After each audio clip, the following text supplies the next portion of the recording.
মনে করেন ওর সাথে থাকার পর আমার প্রথম রাতেই মনে করেন আমি 1 সপ্তাহ হসপিটাল, আমার অবস্থা খারাপ।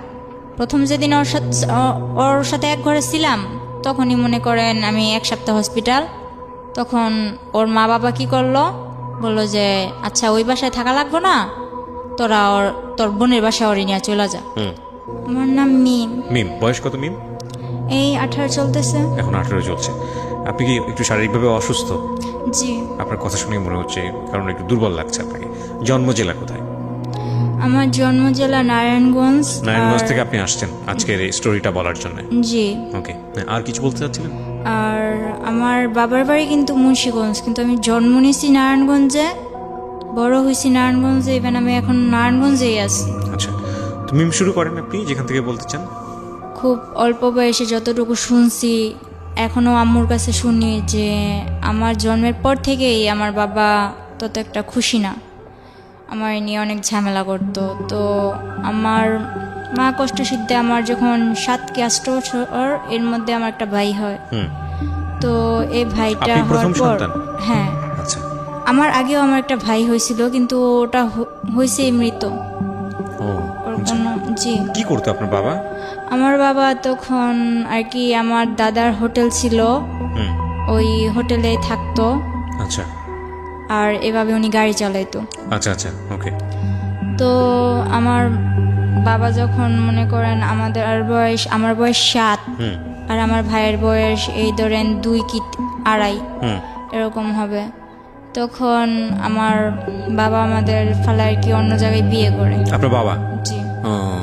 আমার বাবা আমার মার অজান্তেই অন্য জায়গায় বিয়ে করে। যখন আমার মা জানতে পারে আর কি, তখন জিজ্ঞেস করে তুমি কি এটা করছো পরে। আর আমার মার বিয়ের পর থেকেই মনে করেন যখন আমি হইলাম, আমার ভাই হওয়া অবধি ঠিক ছিল, যখন আমি হইলাম এরপর থেকে আমার মারে মারধর। আচ্ছা। মারে তো অনেক মারধর করছে।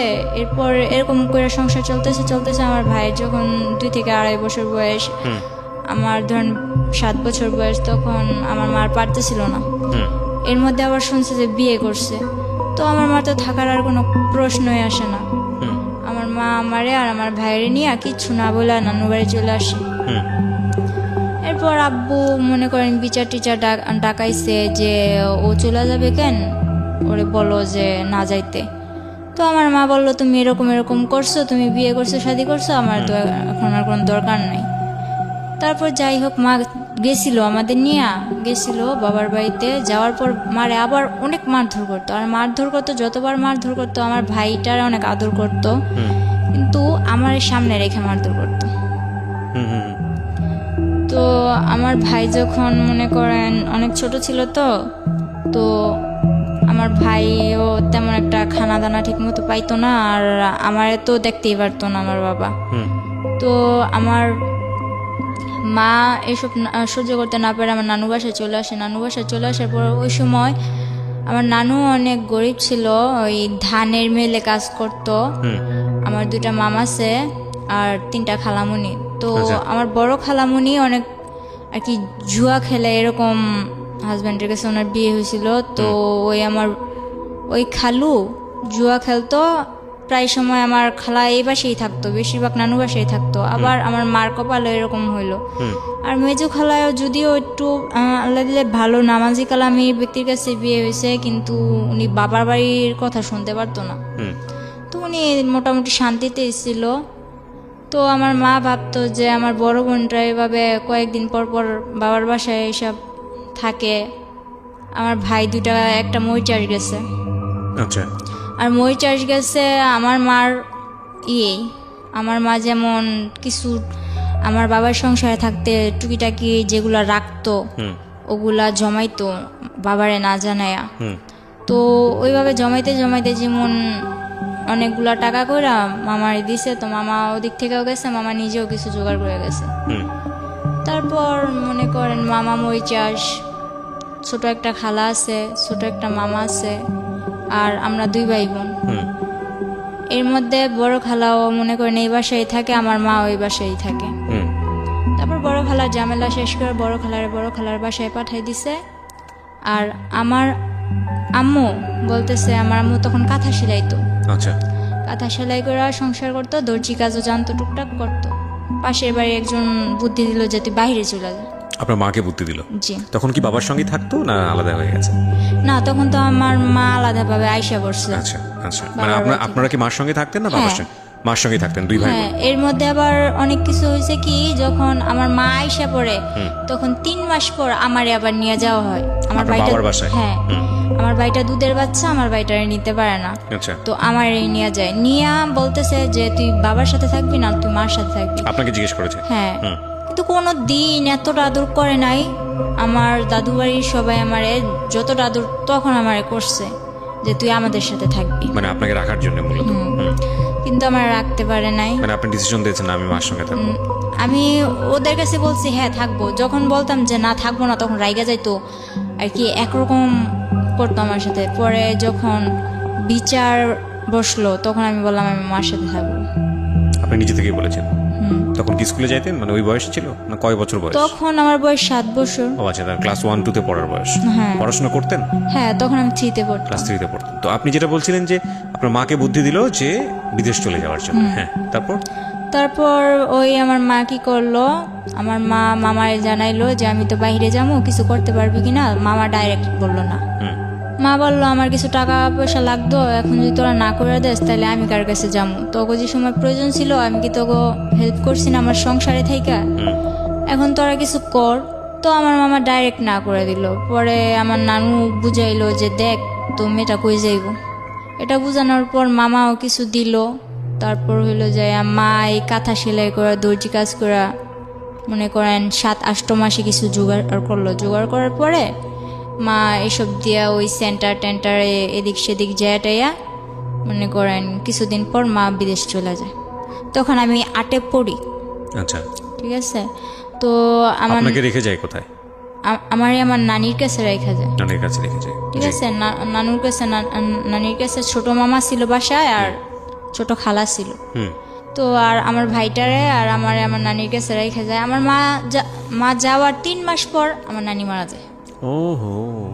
আমার নানি মারা যাওয়ার পরে মনে করেন এখন তো আমার ছোট খালাটা সংসার হাল ধরলো। আমরাও খুব ছোট ছোট ছিলাম তখন। আমার মাদ্রাসায় দিল, স্কুল থেকে আইনা মাদ্রাসায় দিল। তখন ক্লাস 5-এ পড়ি। 5-এ পড়া অবস্থায় মনে করেন এখন আমার সামনে পরীক্ষা, এর মধ্যে আমার নানু মারা গেছে। আবার বলতেছে আমার ছোট খালামণির বিয়ে ঠিক হয়েছিল, 40 দিন যাওয়ার আগে বিয়ে দিতে হইব, নয়তো 40 দিনের পরে 18 মাস যাওয়ার আগে বিয়ে দিতে হইব। এগুলো কি বলেছে? এগুলো আর কি আশেপাশের লোকজন? হ্যাঁ, আশেপাশের লোকজন বলে যে মরার 18 মাস এগুলা বাছাবাছি করে আর কি ওনারা। তো এগুলা বলার পর কিছু করার নাই। নানির 40 দিন যাওয়ার পর 18 মাস যাওয়ার আগে আর কি 2 মাসের মধ্যে আমার খালামণিরও বিয়ে দিয়ে দেয়। তখন আমার কেবল 8 বছর, আমার ভাইটা 3 বছর। এরপর আমার নানু কি করবো, কিছু তো করার নাই। তো বড় খালার এক বড় মেয়ে যেটা আছে ওরে আনে, ও স্কুলে পড়তো। ও তখন এসএসসি দিছে, কলেজে ভর্তি হবে এমন সময় ওরা আইনা পড়ে।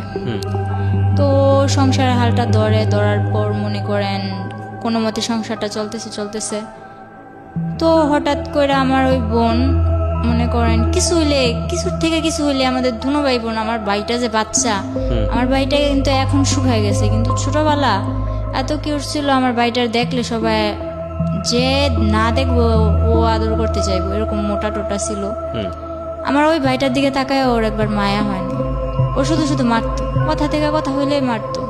আর আমার তো কোনো কথাই নেই। ওরে আনা হয়েছে এই সংসারের কাজ করার জন্য। আমার মা বিদেশ থেকে ওর জন্য এক্সট্রা খরচ দেয়। আমার মামারা বলে দেখ মুক্তি তোর যা লাগবো আমাদের বলবি, কিন্তু ও দুনো ভাই বোনের যাতে কষ্ট না হয়। তখন মনে করেন আমার বোনটা কিছু থেকে কিছু লেগে তো যা তোর বাবার কাছে যা, বাবার কাছে পাঠাইতো। বাবা বলতো আমার কাছে আসছিস কেন, ডাইরেক্ট আমার কাছে আসার কি দরকার, মার কাছে থাকবি মার কাছে যা। মাও মাঝে মাঝে ফোনে বলতো তোর বাবার কাছে যা দেখ কিছু বলে কিনা, ওখানে থাকতে পারিস কিনা, এরকম কিছু বলতো মা। তো আমার মা ক্লাস 8-এ পড়েন তো?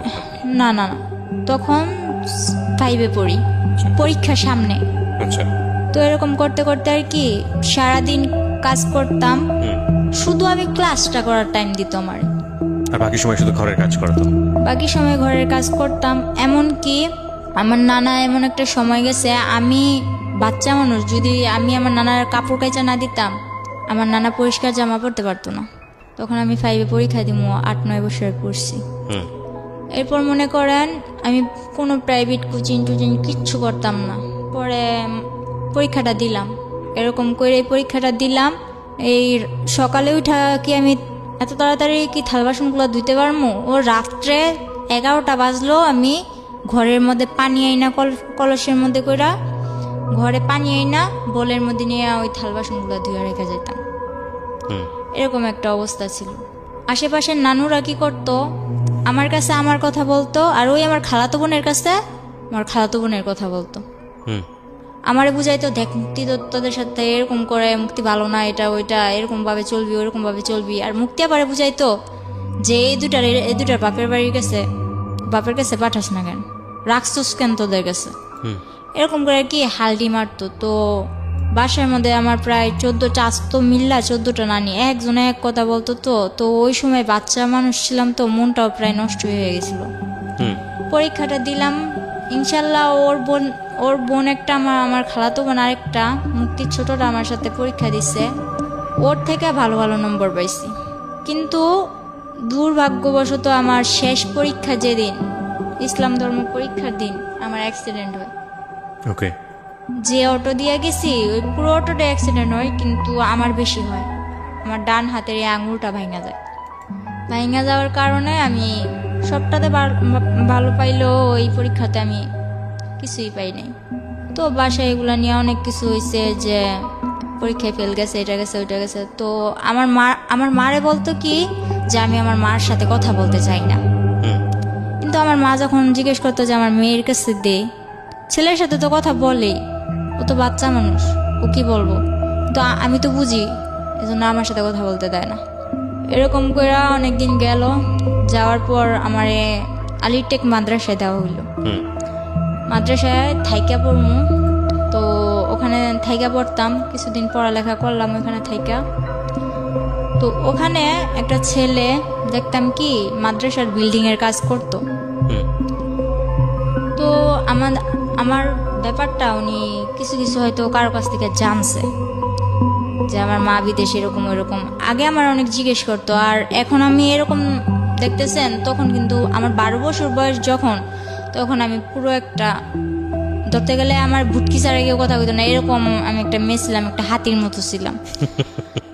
ধরতে গেলে আমার হাতি বলতো সবাই, এরকম ছিলাম। টমেটো বলতো, অনেক সুন্দর ছিলাম। পরে বলতেছে কারোর কাছ থেকে এগুলো শুনছে, আমার ফ্যামিলির ব্যাপারে শুনছে। শোনার পর আমার একদিন বলতেছে, মাদ্রাসা থেকে বের হওয়ার পর 1 সপ্তাহ পর ছুটি নিয়ে বাসায় আসবো। বলতেছে যে আমি তো তোমার ফ্যামিলির ব্যাপারে সবই জানি। কে বলছে এটা? ওই ছেলেটার সঙ্গে আপনার কথা হতো? কথা হইতো না, কিন্তু কিছু রাখছে। আচ্ছা, কি নাম ছিল ছেলেটার? ফারুক। হ্যাঁ, ওই মিস্ত্রির কাজ করতো? হ্যাঁ। আচ্ছা, রাজমিস্ত্রি। হ্যাঁ। পরে ও আমার ডাকার পর আমি যখন গেলাম, বললো যে আমি তো এরকম এরকম তোমার সম্বন্ধে সবই জানি। তো বললাম তো আপনি জানেন আমার কি।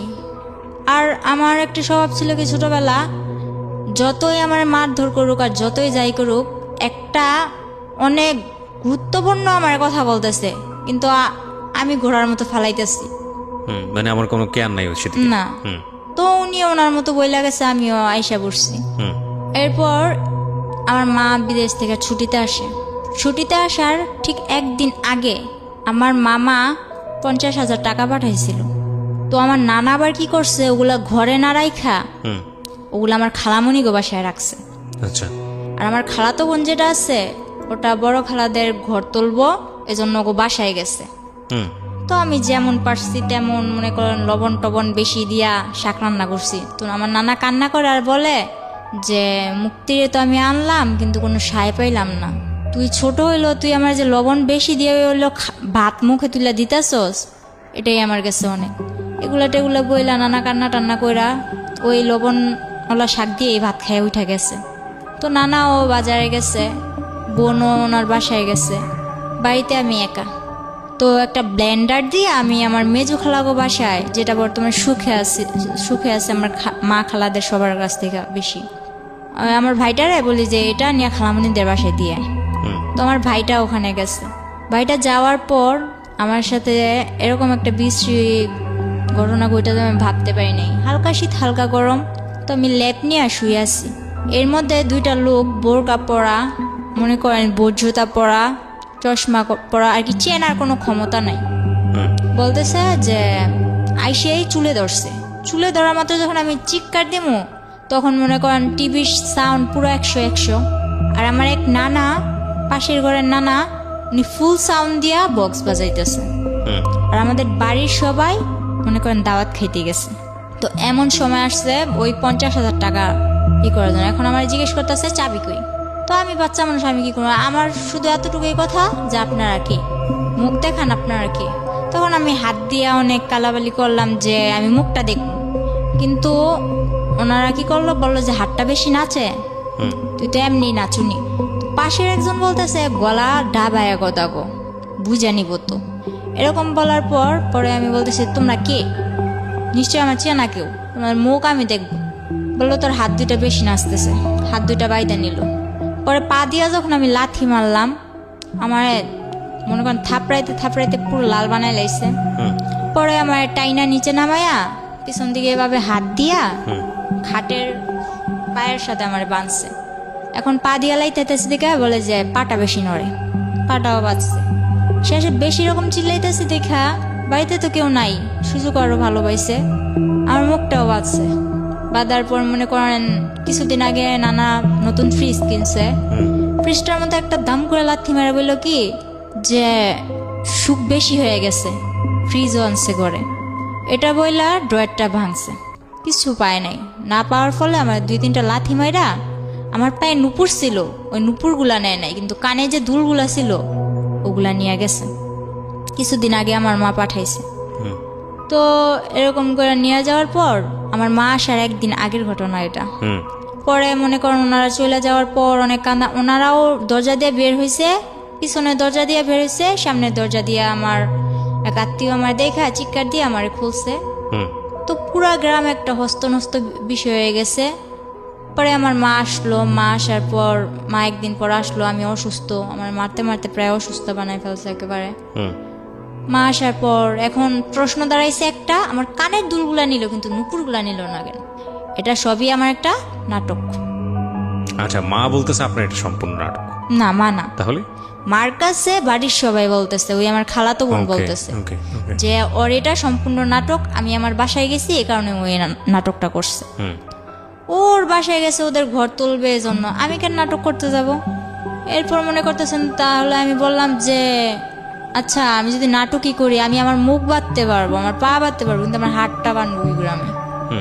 হাতটা যে পিছনে নিয়ে এইভাবে বাঁধছে ওটা তো আমার দ্বারা সম্ভব না। পরে বলতেছে তোর ভাইয়েরই দিয়া করাইছিস। তো আমার ভাই তো না না না, আমি এই কাজ করি নাই, আমি কেন করবো, আমি তো খালামুনিকে বাসায় ছিলাম। এখন আমার মা আসছে, আমার মার সামনে তো আমার মারতেও পারে না, কিছু করতেও পারে না, খালি চোখ রাঙায়। তো মা কিছুটা অনেকটা না বুঝতে পারলো, কিছুটা অন্তত বুঝতে পারছে। মা বললো যে মুক্তি কি হয়েছে, তুই এরকম করতেছিস কেন? কয় না কিছু হয় নাই। পরে বললো যে খালামুনি আমার জন্য আনছো কি, তোমার তো আমি চেন আনতে বলছি। তো আমার মা তেমন কিছু আনতে পারে নাই। ওই মুক্তি আপার আম্মু যেটা আমার বড় খালামুনি, ওনারই মাথায় পানি জমছে। তো ওখানে আমার মা 40,000 টাকা দিয়া দিছে। এরকম করতে করতে ওই আমার খালাতো বোনের চেনটা দিয়া দিল, তা তো ওনার মন বললো না। এরপর মনে করেন আমার মামা বিদেশ থেকে আসলো, মামা বিদেশ থেকে আসার পর বিয়ে করানোর জন্য আমার মা আর কি অনেক কিছু করলো, যে ভাই বিদেশ থেকে আসছে, ভাইয়ের বিদেশ আর পাঠামো না, বিয়ে করাই দিব। তো মামা বলতেছে আমি বিয়ের পর বিদেশ যাবো। পর বলতেছে আচ্ছা ঠিক আছে তুই বিয়ে কর। তো আমার নানুদের পছন্দে আমার মামার বিয়েটা করানো হয়। বিয়ের 4 দিন পর, ঠিক 4 দিন পর আমার মামা আমার জন্য যে চেন আনছে, মোবাইল আনছে, মোবাইলটা তো আমার হাতে দেয়ই নাই, বলছে এটা তোর জন্য আনছি। ওই চেনটা আমার কাছে চাইলো যে মামা তোর চেনটা দে তো। বিয়ের 5 দিনের দিন আমার মামি আইসা এরকম করে চেনটা দেখায় যে দেখ, এই দেখো তোমার মামা আমার কয়টা চেন দিছে। তো এটা বলার পর আমি অনেক কষ্ট পাইছি, মারে কিছু বলি নাই, তো মা লক্ষ্য করছে। আর বিয়ের 5 দিন হয়েছে মাত্র, কিন্তু আমার মামি করতো কি, আমার মার নামে যেটা হয়েছে ওইটাও আমার মামার কাছে বলতো, যেটা না হয়েছে ওইটাও আমার মামার কাছে বলতো। তো বিয়ের 1 সপ্তাহ হয়েছে, 7 দিন। 7 দিনের দিন আমার মা বললো যে তুই তো চলে যাবি, তো আমি যে তোরে, আমার মা বাইরে থাকা অবস্থায় আমার মামার 12 লাখ টাকা দিছিল। ওই আমার মামা আর কি আফ্রিকা যাওয়ার পথে মনে করেন দালালেরা বিক্রি করে দিছিল। তো টাকাগুলা দেওয়ার পর আমার মা বলতেছে যে ওগুলার কি করবি। তো এগুলা নিয়ে ওনাদের ভাই বোনেদের মধ্যে কি কথা কাটাকাটি হয়েছে আমি জানি না। আমার মারে অনেক মারলো। তখন সন্ধে মারতে মারতে আমার মার ভিতরে শুধু সেমিসটা ছিল। আপনার ভাই মানে আপনার মামা? আমার মামা, আমার মার ছোট। ওহো, ঠিক আছে। তখন যখন আমার মার এই অবস্থা করছে, বাহিরে কিন্তু অনেক লোক, চেনা অচেনা অনেক লোক। আমি যখন আমার ওন্নাটা আমার মার গায়ে দেই, তখন আমার মামা আমার দিকেও আকর্ষণ করে, হাত বাড়ায়। তখন আমার মা বলে যে দেখ তুই আমার যা যা করছস, আমার মেয়েটারে কিছু করিস না। এটা বলার পর আমার মামা একটা ইস্যু ধরলো কি, যে তোর মেয়ে তো ছেলেদের সাথে লাইন করে। তখন আমি বুঝতাম না কোনটা লাইন করা বলে আর কোনটা ফাইন করা বলে, এত কিছু বুঝতাম না। ছেলেদের বিষয়টা তখন আমার মাথায় ছিলই না। ওই কার থেকে শুনছে যে ওদিকের ফারুকের সাথে আমি কথা বলি, এতটুকুই। এরকম করে বলার পর আমার মা রাগের মাথায় হয়তো তোর যখন কেউ সেফ ফেলাইব না তো তুই দেখাই দি। আপনাকে বললো? এই কথাটা আমার মা বলছিল, কিন্তু এখন আমার মা বলতেছে যে আমি এরকম কিছু বলিনি। যাই হোক, আপনাকে এটা বলার পর আপনি কি করলেন? পরে আমার মনে একটাই জিদ কাজ করতেছিল যে আমার মা আমার এটা বলছে, আমার মামা আমার মারে মারলো, কেন মারলো, এই যেটাই কাজ করতেছিল। তো একদিন ওই ফারুক কার থেকে জানি নাম্বার নিয়ে আমার মার মোবাইলে ফোন দিল। ফোন দেওয়ার পরে ফোনটা আমি রিসিভ করলাম। বলে কি করতেছো? আমি চকলেট খেতেছি। আমার কথা উড়া উড়া, চকলেট খেতেছি। পরে বলতেছে যে তুমি তো মাদ্রাসায় আসো না, কি ব্যাপার? পরে আমি বলতেছি যে আসি না আসি ওটা আমার ব্যাপার। পরে যখন আমার মা চিল্লাচিল্লি করতেছে, মা কান্নাকাটি করতেছে, এটা দেখে বলতেছে আসো চলো আমরা একদিন ঘুরতে যাই। তো আমি তোর লগে কই ঘুরতে যাবো? তুই কি আমার বিয়ে করবি? তুই কি আমার বিয়ে করবি যে তোর সাথে আমি ঘুরতে যাবো? উনি কি তুই তো করে করতেন নাকি? এই ঘটনার পরে তুই করলেন? তুই করেই বলতেন? না, ওরা আমি তুই করেই বলতাম। আচ্ছা, তারপর? পরে বলতেছে হ্যাঁ তোমায় আমি বিয়ে করবো। তো আমি বললাম আচ্ছা ঠিক আছে রাখ, এতটুকুই। তো ও এই কথাটা মনের ভিতর গাইথা নিছে যে তুই কি আমার বিয়ে করবি। তো আমি কিন্তু এত কিছু মনে করিনি। এরপর দিন 14ই ফেব্রুয়ারি, ঠিক আছে, ওই দিন 14ই ফেব্রুয়ারি ছিল। মাদ্রাসায় তেমন কোনো অনুষ্ঠান ছিল না, কিন্তু আর কি বান্ধবীরা একরকম জামা পরা, তারপর হইলো যে সব একরকম ড্রেস পরা কিছু একটা আর কি খাবার দাবারের আয়োজন করবো এরকম। তো 14ই ফেব্রুয়ারির দিন আমি বাসা থেকে বের হই।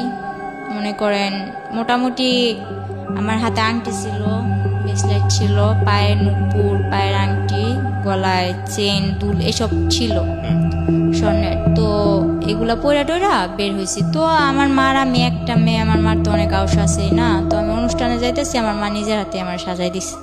তো যাওয়ার সময় আমি আমার মার কাছে টাকা চাই।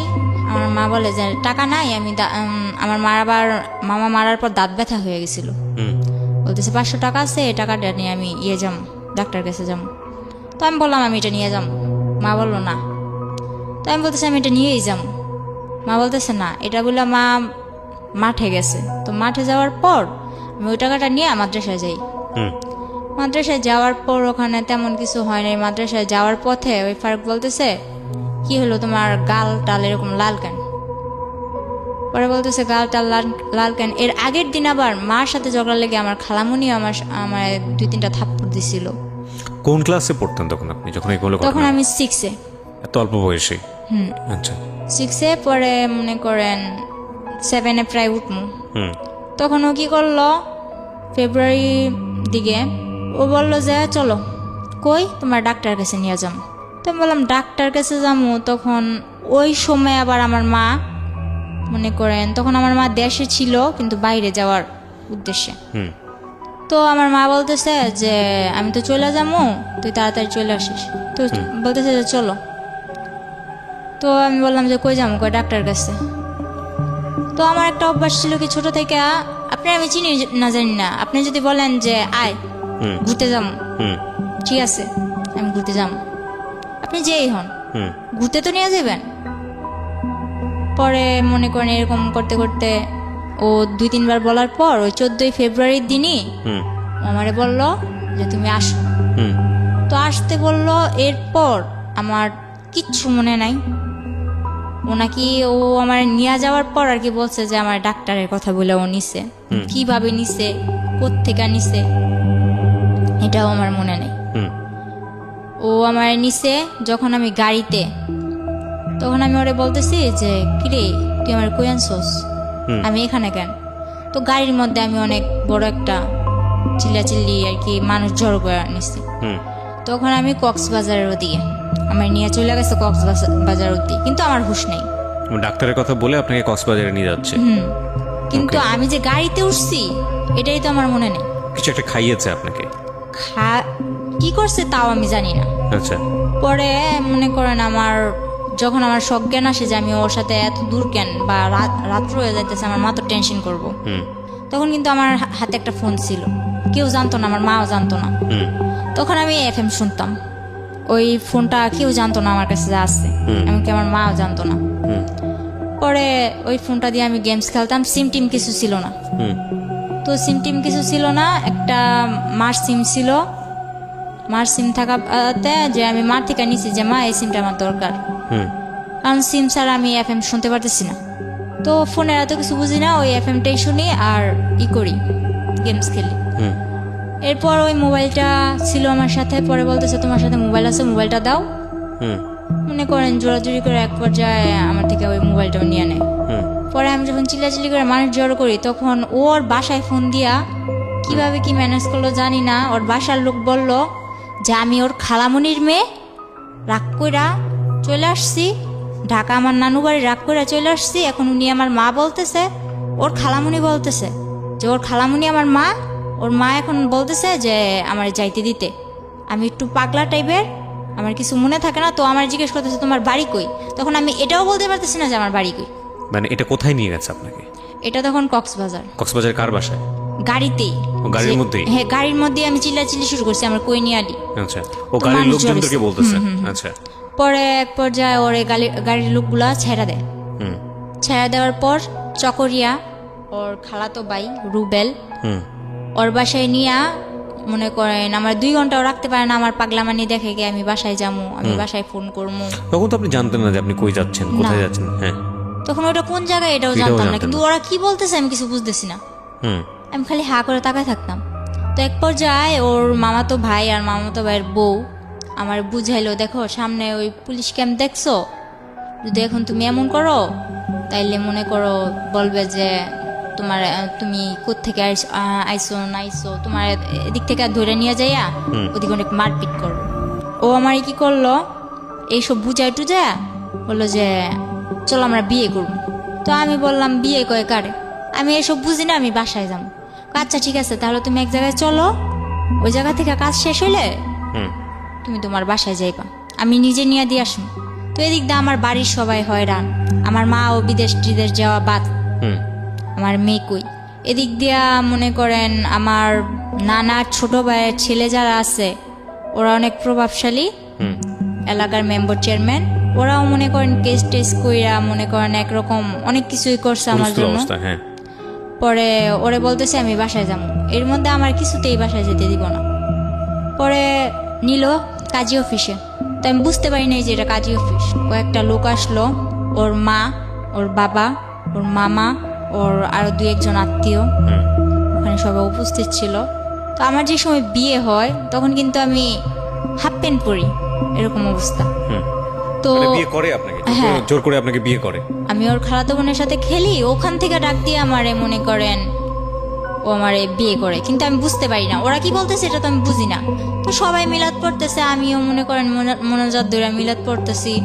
আমার মোনাজাত ধরতে গেল, আমি মোনাজাত ধরলাম, আলহামদুলিল্লাহ বলতে বললো, আমি আলহামদুলিল্লাহ বললাম, কবল টবল কিছু না, শুধু আলহামদুলিল্লাহ। এরপর সবাই মিষ্টি খাইতেছে, আমিও চাই, আমি মিষ্টি নিলাম, খাইলাম, কিন্তু এটা যে আমার বিয়ের মিষ্টি আমি জানি না। তো এর পরের দিন যখন মনে করেন ওরে আর আমার এক রুমে থাকতে দেয়, ওর খালাতো ভাইয়ের বউ, ওর মাও আমারে বুঝায়, তখন আমি বললাম মানে কি, আমি তো থাকবো না। এরপর আমার অনেক কান্নাকাটির পর আমি আমার বাসায় যাবো, আর কিছু জানি না। ব্যাস এতটুকুই। পুরো একটা বিশৃঙ্খলা বয়ে লাইছি, পুরো পাগল বানিয়ে লাইছি। পরে বললো যে ও তো তোমার বিয়ে করা স্বামী, এখন যদি তুমি এরকম করো তাহলে তো তোমার পুলিশে দেওয়া হইব, তুমি স্বেচ্ছায় বিয়ে করছো, এখন তুমি এরকম করতেছো।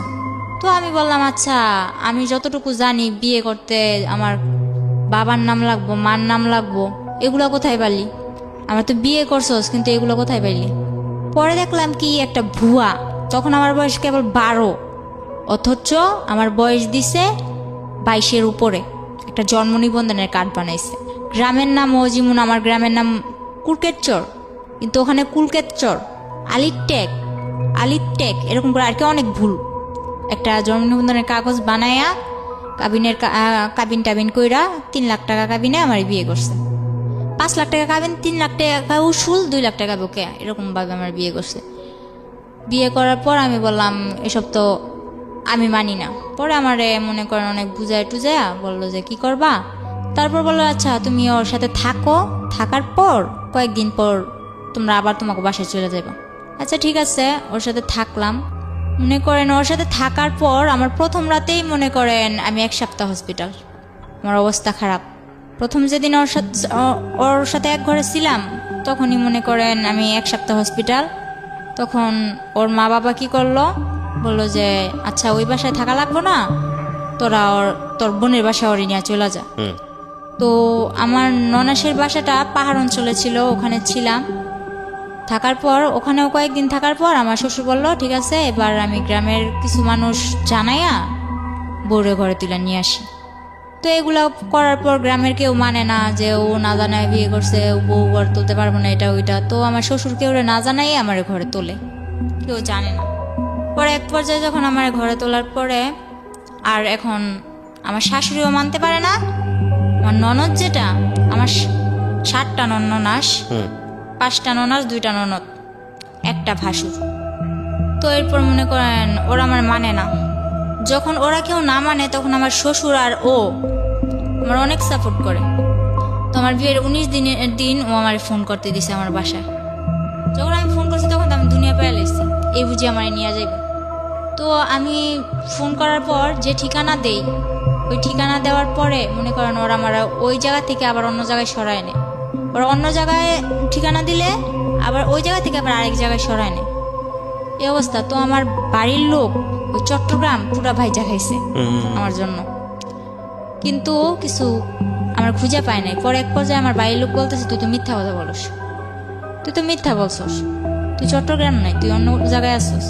পরে আমার বাড়ির লোকেরও আর বুঝাইতে পারলাম না, সবাই এক পর্যায়ে। আর আমার গ্রাম এমনকি আমার মাও জানে যে আমি প্রেম কইরা লাইন কইরা চলে গেছি। ওই যে ঝগড়া হয়েছে, মামা এই কথা বলছে, ওই মামার কথা ধরে আমি প্রেম করছি, প্রেম করে চলে গেছি। সবাই যখন জানে আমি প্রেম করে চলে গেছি, সবাই আমার এই কথাটা বলে। তো মাইনা নিলাম, আচ্ছা যাও, আমি প্রেম করে বিয়ে করছি, এখন কি করবো বলো। পরে এর মধ্যে জানি যে বুঝতে পারলাম আর কি আমার শরীরটা বেশি একটা ভালো না, কিছু খায় পেটে রাখতে পারি না, আর মাথাও ঠিক মতো উঠাইতে পারি না। তো পরে শুনলাম যে আমি প্রেগনেন্ট। তখন তো মনে করেন আমার উপর আসমান জমিন কিভাবে ভাঙ্গা পড়ে, এরকম একটা অবস্থা। এরপরে ওরে বললাম, ওরে বলার পর ওর মা আর ও ওদের বাসায় নিয়ে চালের বস্তার উপরে ফেলায় আমার মায়ের এই বাচ্চা নষ্টই করতে হইব, নষ্ট করতে হইব মানে নষ্ট করতে হইব। আমার এক বান্ধবী বললো, ওর সাথে আমি ফোনে যোগাযোগ করলাম। কত বয়স ছিল তখন বাচ্চাটার? তখন আমার বয়স ছিল, বাচ্চাটার বয়স 2 মাস। তারপর পরে মনে করেন আমার বান্ধবী বললো যে বাচ্চাটা নষ্ট করিস না, সবকিছু দায় দিতে পারবি আল্লাহর কাছে। ফারুক তখন কি করতো? তখন ও হোটেল চালাইতো। ইন দ্য মিন টাইম কি আপনার বাড়ির সঙ্গে যোগাযোগ হয়েছে, কথাবার্তা হয়েছে? হ্যাঁ হয়েছে। মেনে নিয়েছে বাড়ি থেকে? আমার বাড়ি থেকে তো কেউ মাইনা নেয় না। আমার বাড়িতে কোন ক্লাসে পড়তেন তখন আপনি? তখন আমি ক্লাস 7-এ। ওকে, ফারুকের সাথে আপনার বয়সের পার্থক্য কত ছিল? ওর আমার যখন 12 থেকে 13, ওর তখন 20। বাচ্চা নষ্ট করার প্রসঙ্গে আসছিল।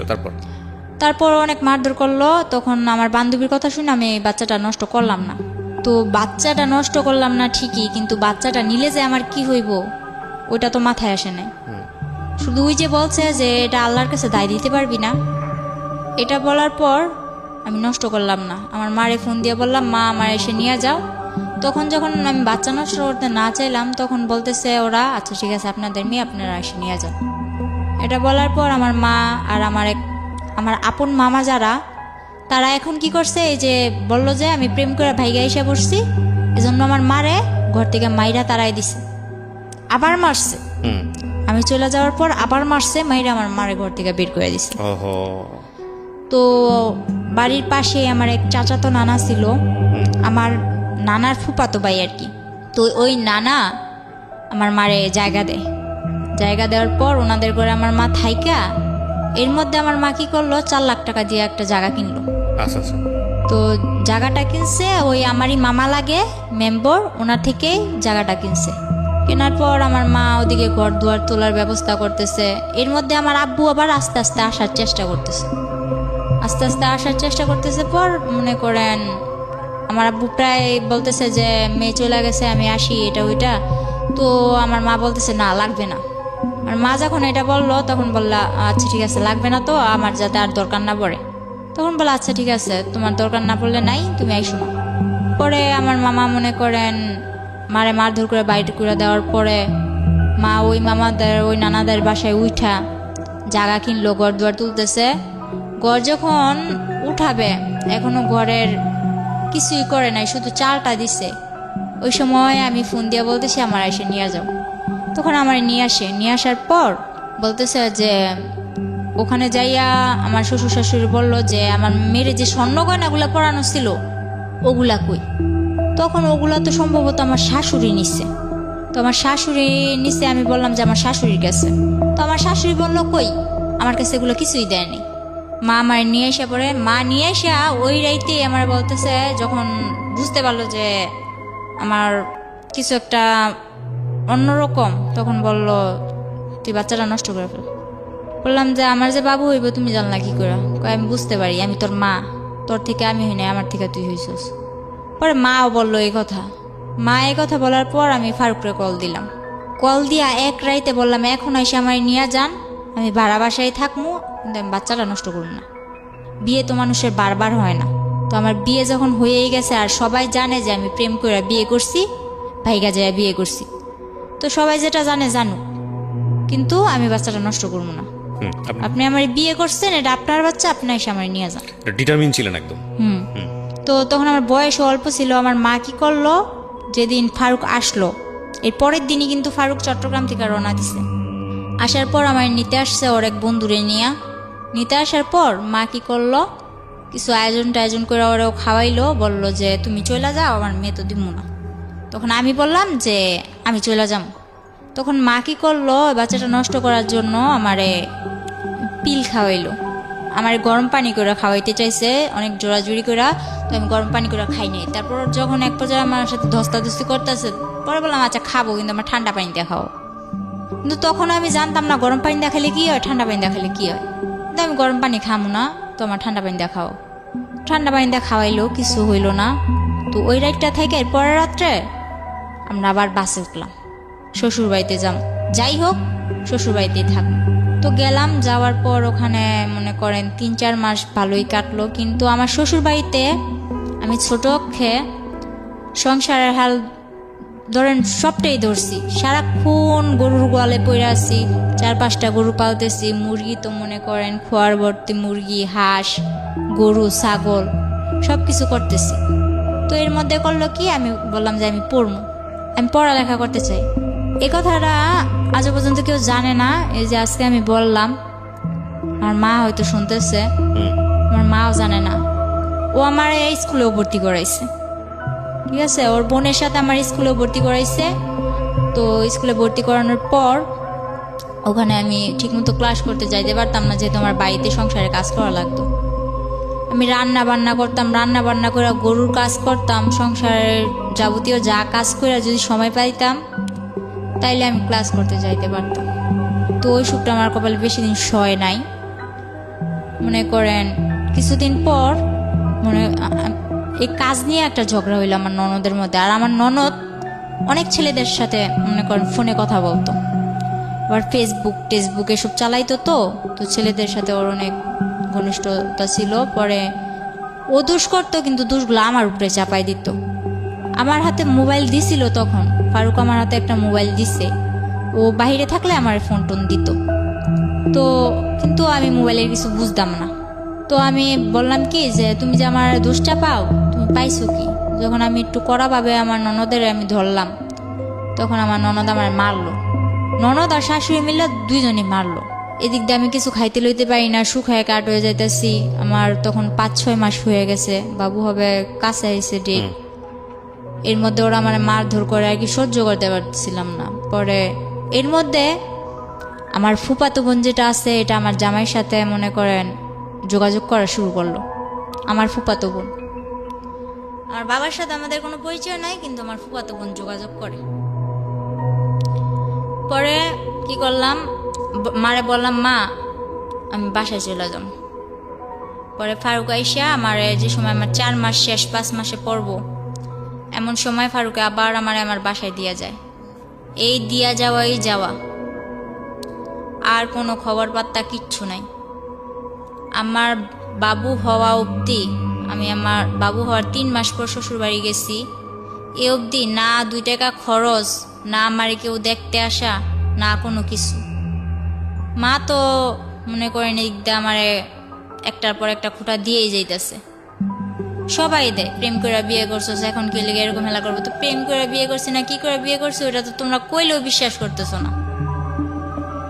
তো যা কর ওনারা ওনাকে মতো কয়ে যায়, আমিও আমার মতো শুনি। তো ফারুকরে বললাম যে এবার কি করবা, আমার তো তোমরা কেউ দেখতে আসো না, আমি কি করবো বলো, আমি কি জবাব দিব? তো এক পর্যায়ে ও বললো যে তোমার কিছু জবাব দেওয়া লাগবো না বাবু, আমি আসবো। তো হঠাৎ করে একদিন বললো আসবো, ঠিক আছে। ও আসলো, ও যেদিন আসলো তখন ওই দিনই আমার বাবু হইব। তো ওই দিন আমার ডেলিভারি হইলো। ডেলিভারি হওয়ার পর ও আমার মার হাতে, আমার ডেলিভারি হওয়ার সময় প্রায় খরচ গেছিল 12-13 হাজার টাকা, কিন্তু ও আমার মার হাতে খরচ দিল মাত্র 2,000 টাকা দিয়া। পরে বলতেছে যে আমি এবার আমার বাসায় যাওয়া লাগবে।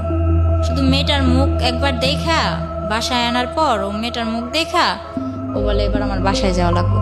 তো ঠিক আছে, ও বাসায় গেল। বাসায় যাওয়ার পর আমার বলতেছে যে মিষ্টির জন্য টাকা পাঠাও, বাবু হয়েছে মিষ্টির জন্য টাকা পাঠাও। তো মা বলতেছে তাহলে তুমি যখন মিষ্টির জন্য টাকা চাইতে পারো, তাহলে তোমাকে ওই দিক থেকে ও তো মিষ্টির জন্য টাকা পাঠাইব। তো ওগুলা দাও। মা বললো যে তো ওগুলা দাও, বলে না আপনি পাঠান। তারপর মা বলতেছে তুমি যেগুলা দিয়ে পাঠাইবা বিকাশে পাঠানোর দরকার নাই, তুমি ওগুলা দিয়ে ওদিকে দিয়ে দাও, আর তুমি যেগুলা দিতা ওগুলা আমি আমার এদিক থেকে এগুলা দিয়ে মিটমাট করে দিই। এগুলা পড়ার পর মার মধ্যে ওর মধ্যে অনেক কথা কাটাকাটি হয়েছে। আমার বাবুর যখন 3 মাস বয়স, পরে ও আসলো 2 কেজি মিষ্টি নিয়ে ওর বাবারে নিয়ে আসছে, অথচ আমার বাড়ি থেকে ওরে 20 কেজি মিষ্টির দাম পাঠানো হয়েছে।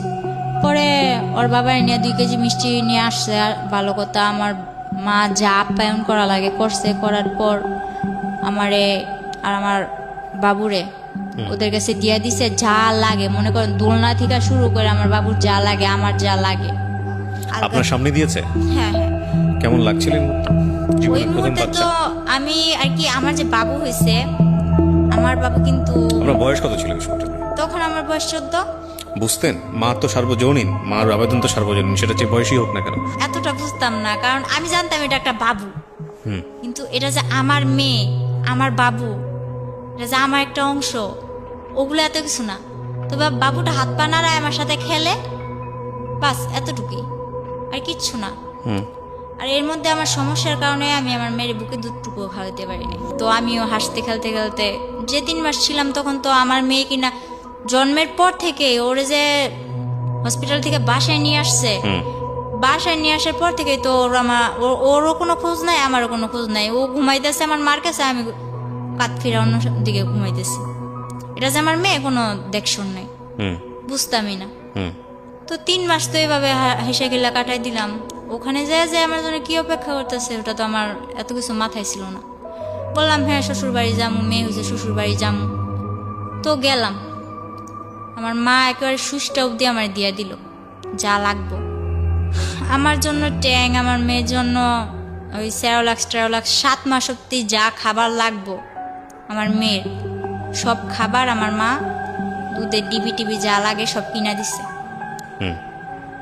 ওই বাড়িতে যখন পাটা রাখছি, রাখা মাত্র আমার শাশুড়ি কি করলো, কি আনছে পর যা নিছি আর কি, শুধু দোলনাটা ঘরের মধ্যে ঝুলাই দিছে, এবিনে আর একটা সুতাও আমি চোখে দেখিনি। আমার মা 22,000 টাকা খরচ করে আমার মার গলার চেন বিক্রি কইরা আমারে এত সব কিছু কিনাকিটা দিল, কিন্তু আমার মার চেন বিক্রি করার মূল্য রইল কি, আমি তো কিছুই পাইলাম না যাইয়া, শুধু দোলনাটা ঝুলাই দিছে মাঝোটে। পরে আমার মেয়েটারে আমি তবু অনেক চেষ্টা করছি, একটু মা বলছে যে বুকে দুধ খাওয়ানোর সুতা দিয়া তুই একটু রেস্ট নিতে পারবি, আরামে থাকতে পারবি। তো যখন আমি বলতাম যে আমার বাবুরে দুধ খাওয়াইতে হইব, তখন বলতো না, দুধ খাওয়াইতে হইব না। ওনারা তখন আমার মেয়ে কি খাইতো, ল্যাকটোজেন 2 না 3 খাইতো, এরকম আর কি। ওইসব দুধের ডিবি নিয়ে ওনাদের কাছে তো ওগুলো কবজা। আমার মেয়ের কি দিত, সাগুদানা আছে না, সাগুদানা ভিজায় রাখতাম পানি দিয়ে, পরের দিন সকালবেলা উঠে ওগুলো জাল দিয়ে সারাদিন খাওয়াইতাম। আর আমি সারাদিন থাকতাম মাঠে। আমি বললাম যে আমি শুনছি 5-6 মাসের বাচ্চা গো আলাদা আলাদা ফলের রস খাওয়ায়, দুধ খাওয়ায়, এটা খাওয়ায়, ওইটা খাওয়ায়, ডিম খাওয়ায়, নুডলস খাওয়ায়, কিন্তু আমার মেয়ের তো ভাত খাওয়াইতেছে। তো আমার মেয়েও মাশাল্লাহ শিখা গেছে ভাত খাওয়া। তো আমি ওর বাবার জানাইলাম যে এইভাবে কি চলে, আমি সারাদিন মাঠে থাকি বাড়ির বউ হইয়া, আর আমার মেয়েটা এইভাবে থাকে, আমি তো এইভাবে পারতেছি না। তো আমি আমার বাসায় জানাইলাম, বাসায় জানানোর পর আমার মা বাহিরে চলে যায়। আমার শ্বশুর বাড়ি দেওয়ার পর মা বাহিরে চলে যায়। মা বাহিরে চলে যাওয়ার পরে আমার ভাইটারে ওই আমার নানার কাছে দিছে, মাদ্রাসায় পড়ে, সারাদিন মাদ্রাসায় থাকে, রাত্র হইলে আমার নানার কাছে আসে। তো মারে বললাম, মা আমি তো এখন এভাবে থাকতে পারতেছি না, তুমি কিছু একটা করো। তো মা বাহিরে যাওয়ার পর, সৌদি আরব যাওয়ার পর, মা ধার করে আমারে 95,000 টাকা দেয়। মূলত 80,000 টাকা দেয়, আমার নানা নিয়ে দিয়ে আসছিল। 80,000 টাকা দেওয়ার পর ওই টাকাটা আমার শ্বশুরের হাতে দিলাম যে আমার ঘর তুলে দেন, আমি এভাবে এক ঘরে থাকতে পারতেছি না, আমার সংসার নিয়ে আমি অন্যদিকে চলে যাব, আমার ঘর তুলে দেন। তো আমার শ্বশুর কি করলো, ওই 80,000 টাকা নিয়ে দূরে, অনেক দূরে, আমার শাশুড়ি বাড়ি থেকে একটু দূরে, এক বাড়ি পরে আর কি, আমার একটা জায়গা দিল। ওই জায়গার মধ্যে ঘরের খাম টাম গাঁথলো, মাটি টাটি বইলো, এগুলা করার পর এর মধ্যে আমার শাশুড়ি আমার এদিকে কিস্তি থেকে অনেক টাকা উঠায়, এক জায়গা থেকে 1 লাখ, আরেক জায়গা থেকে 20,000, আরেক জায়গা থেকে 30,000, এরকম করে উঠাইতে থাকে। তো তখন আমি কিস্তির বিষয়টা বুঝলাম না, আমার নিয়ে যাইতো, আমার মনে করেন গাড়ি করে নিয়ে যাইতো, ওইটা কটা সাইন টাইন দিতাম, পরে আবার আসার সময় আমার কিছু খাওয়াইতো। তো এটা আমার কাছে একরকম আনন্দের ব্যাপার ছিল, বাড়ি থেকে বের হইতে পারি না, গাড়িটা ঘুরতে যাই। তো আমার দিয়ে যে কিস্তি নিতেছে, কিস্তি নিলে যে কি হইব ওইটা আমার মাথায় নাই। পরে যখন আমার ঘর তুললাম, ঘর তোলার পর আমার মা ঘরের মধ্যে যা লাগে, আমার থেকে টাকাই না, যা লাগে, একটা সুইচ পর্যন্ত, একটা চামচ পর্যন্ত আমার শাশুড়ি আমার দেয় নাই। আমি সব কিছু কিনা নেওয়ার পর পুরো একটা 10 বছর সংসার করলে যা না হয়, আমি সব গুছানোর মতো একটা সংসার করি। তখন আমার কাছে ভালোই লাগতেছিল। তখন আস্তে আস্তে বুঝতেছি যে এটা আমার সংসার, আমার বিয়ে হয়েছে, আমার একটা বাচ্চা হয়েছে। এর মধ্যে আমার ফুফাতো বোন যেটা আছে, ও ফেসবুকে ফেক আইডি খুইলা, ছেলেদের নামে আইডি খুইলা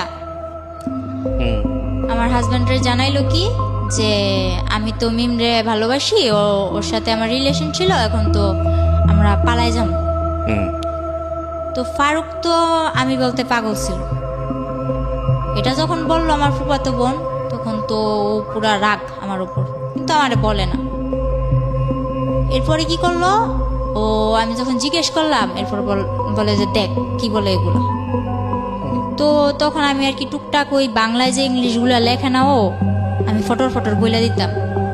ও যে চ্যাটিং করে না, এগুলো আমি ফটর বইলা দিতাম, তুমি এটা লিখতেছো, এটা লিখতেছো। কিন্তু আমি মোবাইল সম্বন্ধে কিছু বুঝতাম না, মেসেঞ্জারে চ্যাট করতো, আমি বলতাম। তো আমার বলতো তুই তো সবই পারস, দেখা যায়, আয় তোরে বুঝাই। এই যে মেসেঞ্জারে এই লোকটা তোরে এই যে এরকম ভাবে বলতেছে, তোর সাথে আগে রিলেশন ছিল, এখন তোরা পালাই যাবি, তো ওর সাথে যোগাযোগ, তোর হাতের মোবাইলটা আমার দিয়া লাবি, আর কেউ লোক যোগাযোগ রাখতে পারবি না। আচ্ছা, হাতের মোবাইল নিয়ে নাও, মাই যদি ফোন দেয় এই মতোই তো দিব। আমার মাই বিদেশ থেকে একটু ফোন দিব, আমি তোমার লগে একটু আমার মার লগে একটু কথা বলবো, আর তো কিছু না। তো মোবাইল আমি দিয়ে দিছি। এরপর ওই ফেক আইডি দিয়ে আমার ফুফাতো বোন কথা বলতে বলতে এক পর্যায়ে আমি বলি আচ্ছা ফোন দিতে বলো ওরে। তো আমার ফুফাতো বোন কারে ম্যানেজ করছে জানি না, একটা ছেলে দিয়া ফোন করাইছে। ওই মুহূর্তে ফোন করানোর পর আমার ফুফাতো বোন যাই অশান্তি লাগাইছে, লাগানোর পর আমার মারধর করে আমার বাসায় দিয়া যায়। আচ্ছা, অনেক মারধর কইরা তখন আমার মনে করেন এরকম অবস্থা করছে, আমার বাচ্চাটা ছোট ছিল, ও পাটা আছে না, শিল পাটা, আমি খাটের নিচে বসে রয়েছি, ও খাটের উপর দাঁড়ায় ওই পাটা আমার মাথায় ছেড়েছিলাম। 7 দিন অব্দি আইসিইউতে ছিলাম। আর ও যদি মারতো তাহলে বেশিরভাগ মাথায় মারতো, আর যে জায়গায় আমি কারোর কাছে বলতে পারবো না ওই জায়গায় মারতো। বলতো যে তুই যখন আমার হবি না, কার জীবনে আমি তোর যাইতে দিব না, এরকম করে আমার মারতো। তো এক পর্যায়ে আমি 7 দিন আইসিইউ থেকে আসার পর আমি এখনো বলি নাই যে আমি 7 দিন অব্দি আইসিইউতে ছিলাম, কারণ আমার মা অনেক কষ্ট পাইব। পরে আমার বাসায় দিয়া যায়, আমার মেয়ে সহ দিয়া যাওয়ার পর আমার ভাইটারে নিয়ে আমি থাকি। এদিকে আমি বাসায় এসে দেখি আমার ভাই, ছোট ভাইরে, আমার ভাইয়ের হাড় নিয়ে হইছে। হাড় নিয়ে হওয়ার পর আমার ভাই বয়স অনুযায়ী বিছনায় প্রস্রাব হয়ে দেয়। আমার বাবা, যে বাবার সাথে আমার মার কোনো যোগাযোগ নাই, আমার ভাইয়ের এই রোগটার জন্য প্রথমত আমার বড় খালারে টাকা দিছে 40,000 ওর চিকিৎসা করতে। বড় খালাই করে নাই, মেজু খালাও ছিল, ও ওনাদের বাসায় গেলে ভালো মন্দ কিছু খাওয়াই দিত আমার ভাইটারে, ব্যাস এতটুকু। আর ছোট খালারে বিয়া দিছে, ছোট খালায় তেমন একটা আমাকে করে না। বড় মামার বউ আইছে, বড় মামাই তো বউর কথায় উঠে আর বসে। নানার কাছে ও টাকা দিছে, নানাও চিকিৎসা করে নাই।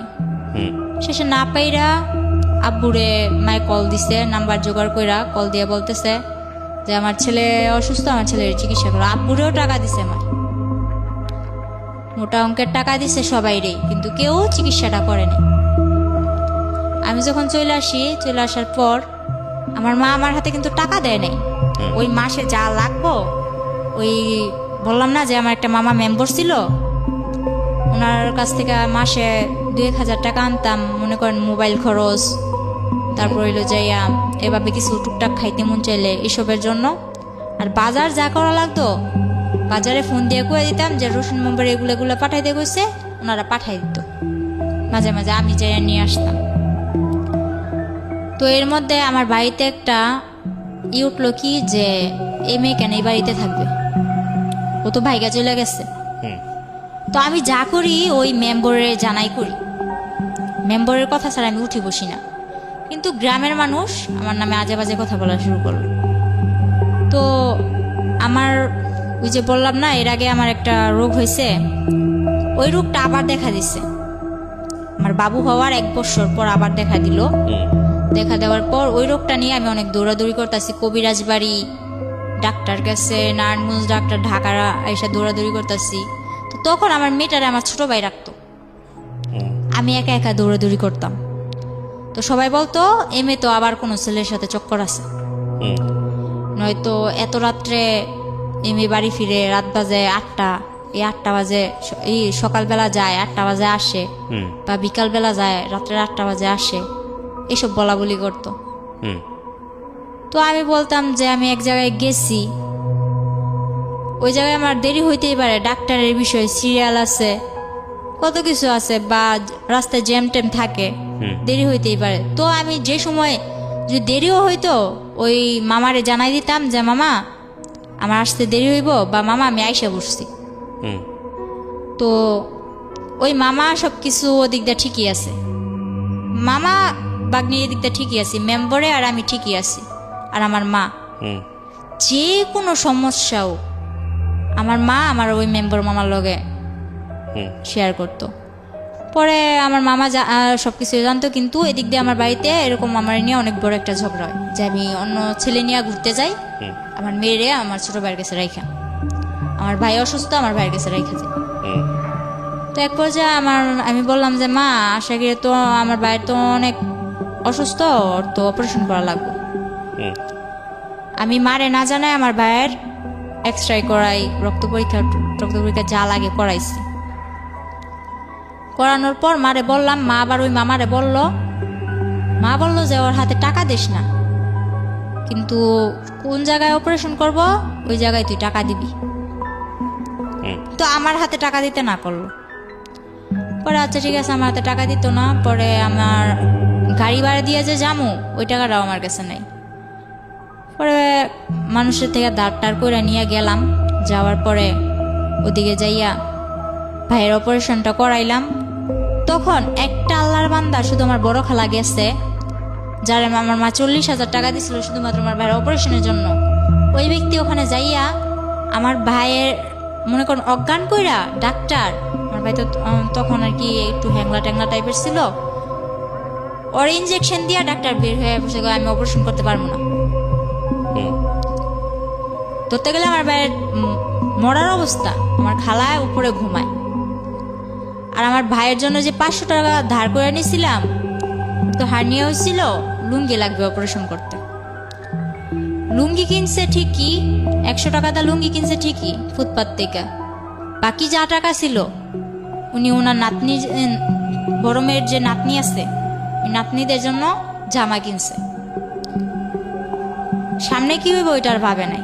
তো আয়সা ঘুমাইতেছে। তো আমি যাই বলতেছি, খালা খালা অপারেশন তো বন্ধ করে দিছে, আমার ভাই তো খারাপ অবস্থা, আমার ভাই তো মরে যাইব। আমার মেয়েটা আমার কোলে আছে, এই মেয়ে নিয়েই আমি আমার ভাই নিয়ে দৌড়াদৌড়ি করতেছি। তো পরে মনে করেন আমার খালায় তেমন একটা পাত্তা দিল না। এক পর্যায়ে যাই হোক কষ্টে সিদ্ধে আমার ভাইয়ের অপারেশনটা হইলো। অপারেশনটা হওয়ার পর ভাইটা নিয়ে কিছুদিন পর আমার হাজব্যান্ডের সাথে আমার যোগাযোগ হইলো। যোগাযোগ হওয়ার পর এর মাঝখানে আবার কি করছে, রাকিব নামে একটা ছেলে, আমাদের গ্রামের পাশের গ্রামের, ওই ছেলে বলতেছে তোর মেয়েও আছে জানি, সবই জানি, কিন্তু তোরে তো আমি ছোট থেকে চোখে চোখে রাখছি, কিন্তু তোর এখন বিয়ে হয়ে গেছে, তোর বিয়ে হোক বাচ্চা হোক যাই হোক আমি তোর নিয়ে যাবো, আমি তোর বিয়ে করুন, সবাইরে জানাই বিয়ে করুন, এসব বলতো। আর ওর বোন আমার বান্ধবী ছিল নাকি, ও বলছে যে আমার বোন তোর বান্ধবী ছিল, তুই নাকি ছোট থেকেই বলতি যে আমার স্মৃতি পাটি, আমার বিয়ের সময় স্মৃতি পাটি, তারপর এলো না কেন লোকে সব দিয়ে বিয়ে, ওই এগরা ও বলতেছে। পরে মনে করেন ওই ছেলে পাগলের মতো ছিল। ওই ছেলের মা হাতে পায়ে ধরা কান্নাকাটি, এসব না মাথায় না নিয়া যখন ফারুক আবার আমার সাথে যোগাযোগ করা শুরু করলো, তখন আমি আবার ফারুকের বললাম আচ্ছা ঠিক আছে তুমি আইসা আমায় নিয়ে যাও। তো আমার ভাইয়ের অপারেশন হয়েছে, কিছুদিন হইলো। আমার বাড়ির মানুষও মনে করেন আমি কোনোখানে গেলে এরকম বাজে বাজে কথা বলে। তো চাইরদিক দিয়ে মনে করেন আমি একটা অশান্তির মধ্যে ছিলাম। তো আমি বললাম যে বাপের বাড়ির ইয়ের থেকে ওই শ্বশুর বাড়ির জ্বালেই বালা, এটা কইয়া মনে করেন এর মধ্যে আমার বাপেও হয়েছে। আমার বাপেও হইয়া মনে করেন আমার লগে বাজে বাজে ব্যবহার করে। তো মারে কইলাম তুমি ফোন দিয়া আব্বুরে আনছো কে, আব্বু তো এরকম বাজে বাজে ব্যবহার করে। তো মায়ে বলতেছে কষ্ট করে চল, আর একটা বছর পর তো আমি আইয়েই পড়বো। পরে আমি ফারুককে খবর দিলাম, ফারুক এসে আমার নিয়ে গেল। নিয়ে যাওয়ার পর আমার অপারেশনের ভাই 2 মাসও হয় নাই, নিয়ে গেলাম। ওখানে যাই আমার ভাইয়ের ওষুধও বন্ধ। ওই যে আমার স্কুলে ভর্তি করেছিল ওটা, তখন আবার আমি বললাম যে আমি শুরু করি, মোটামুটি শুরু করতেছি। তখন আমার ভাই ছোট, আমার ভাই তো অপারেশনের মানুষ, একটু কিছু খাইতেই চায়। তখন আমি আলাদা করে চলে গেলাম, আমার সংসারে আমি চলে গেলাম। তখন অনেক একটা ভালো দিক ছিল আমার। মনে করেন 3টা মাস আমি যেমন জান্নাতের মধ্যে ছিলাম, এরকম আমার মনে হয়েছে। আমার স্বামী, সংসার, ভাই, আমার মেয়ে নিয়া অনেক ভালো একটা দিক ছিল। ফারুক পরে 3 মাস পর কি হইলো, ওর মা ওরে কি বুদ্ধি দিছে জানি না, 3 মাস পর ও হঠাৎ একদিন রাত্রে আমার ভাই বলতেছে যে আপু তোমার ঘরে কারেন্ট গেছে, গরম লাগতেছে, আমি তোমার শ্বশুর ঘরে যাই শুই। তো গেল আমার ভাইয়ের, আবার আমি ওখানে নিয়ে মাদ্রাসায় ভর্তি করে দিছি। তো ওর পড়ালেখা নিয়ে ওই ব্যস্ত। তারপর আমি আর কি বই নিয়ে বসছি, আমার শ্বশুর আসছে এর মধ্যে, বলতেছে কিরে পড়স, বলতেছে হ্যাঁ পড়ি। পরে বলতেছে আচ্ছা ঠিক আছে পর আমি কি বসে থাকবো, আমি কই না। কয় ফারুক কে আইসে, আমি কই না আসে নাই। পরে আমার শ্বশুর ওরে ফোন দিয়ে বলে তুই কই, বলে আমার আসতে দেরি হইব, তোমরা যাই ঘুমাই পড়ো।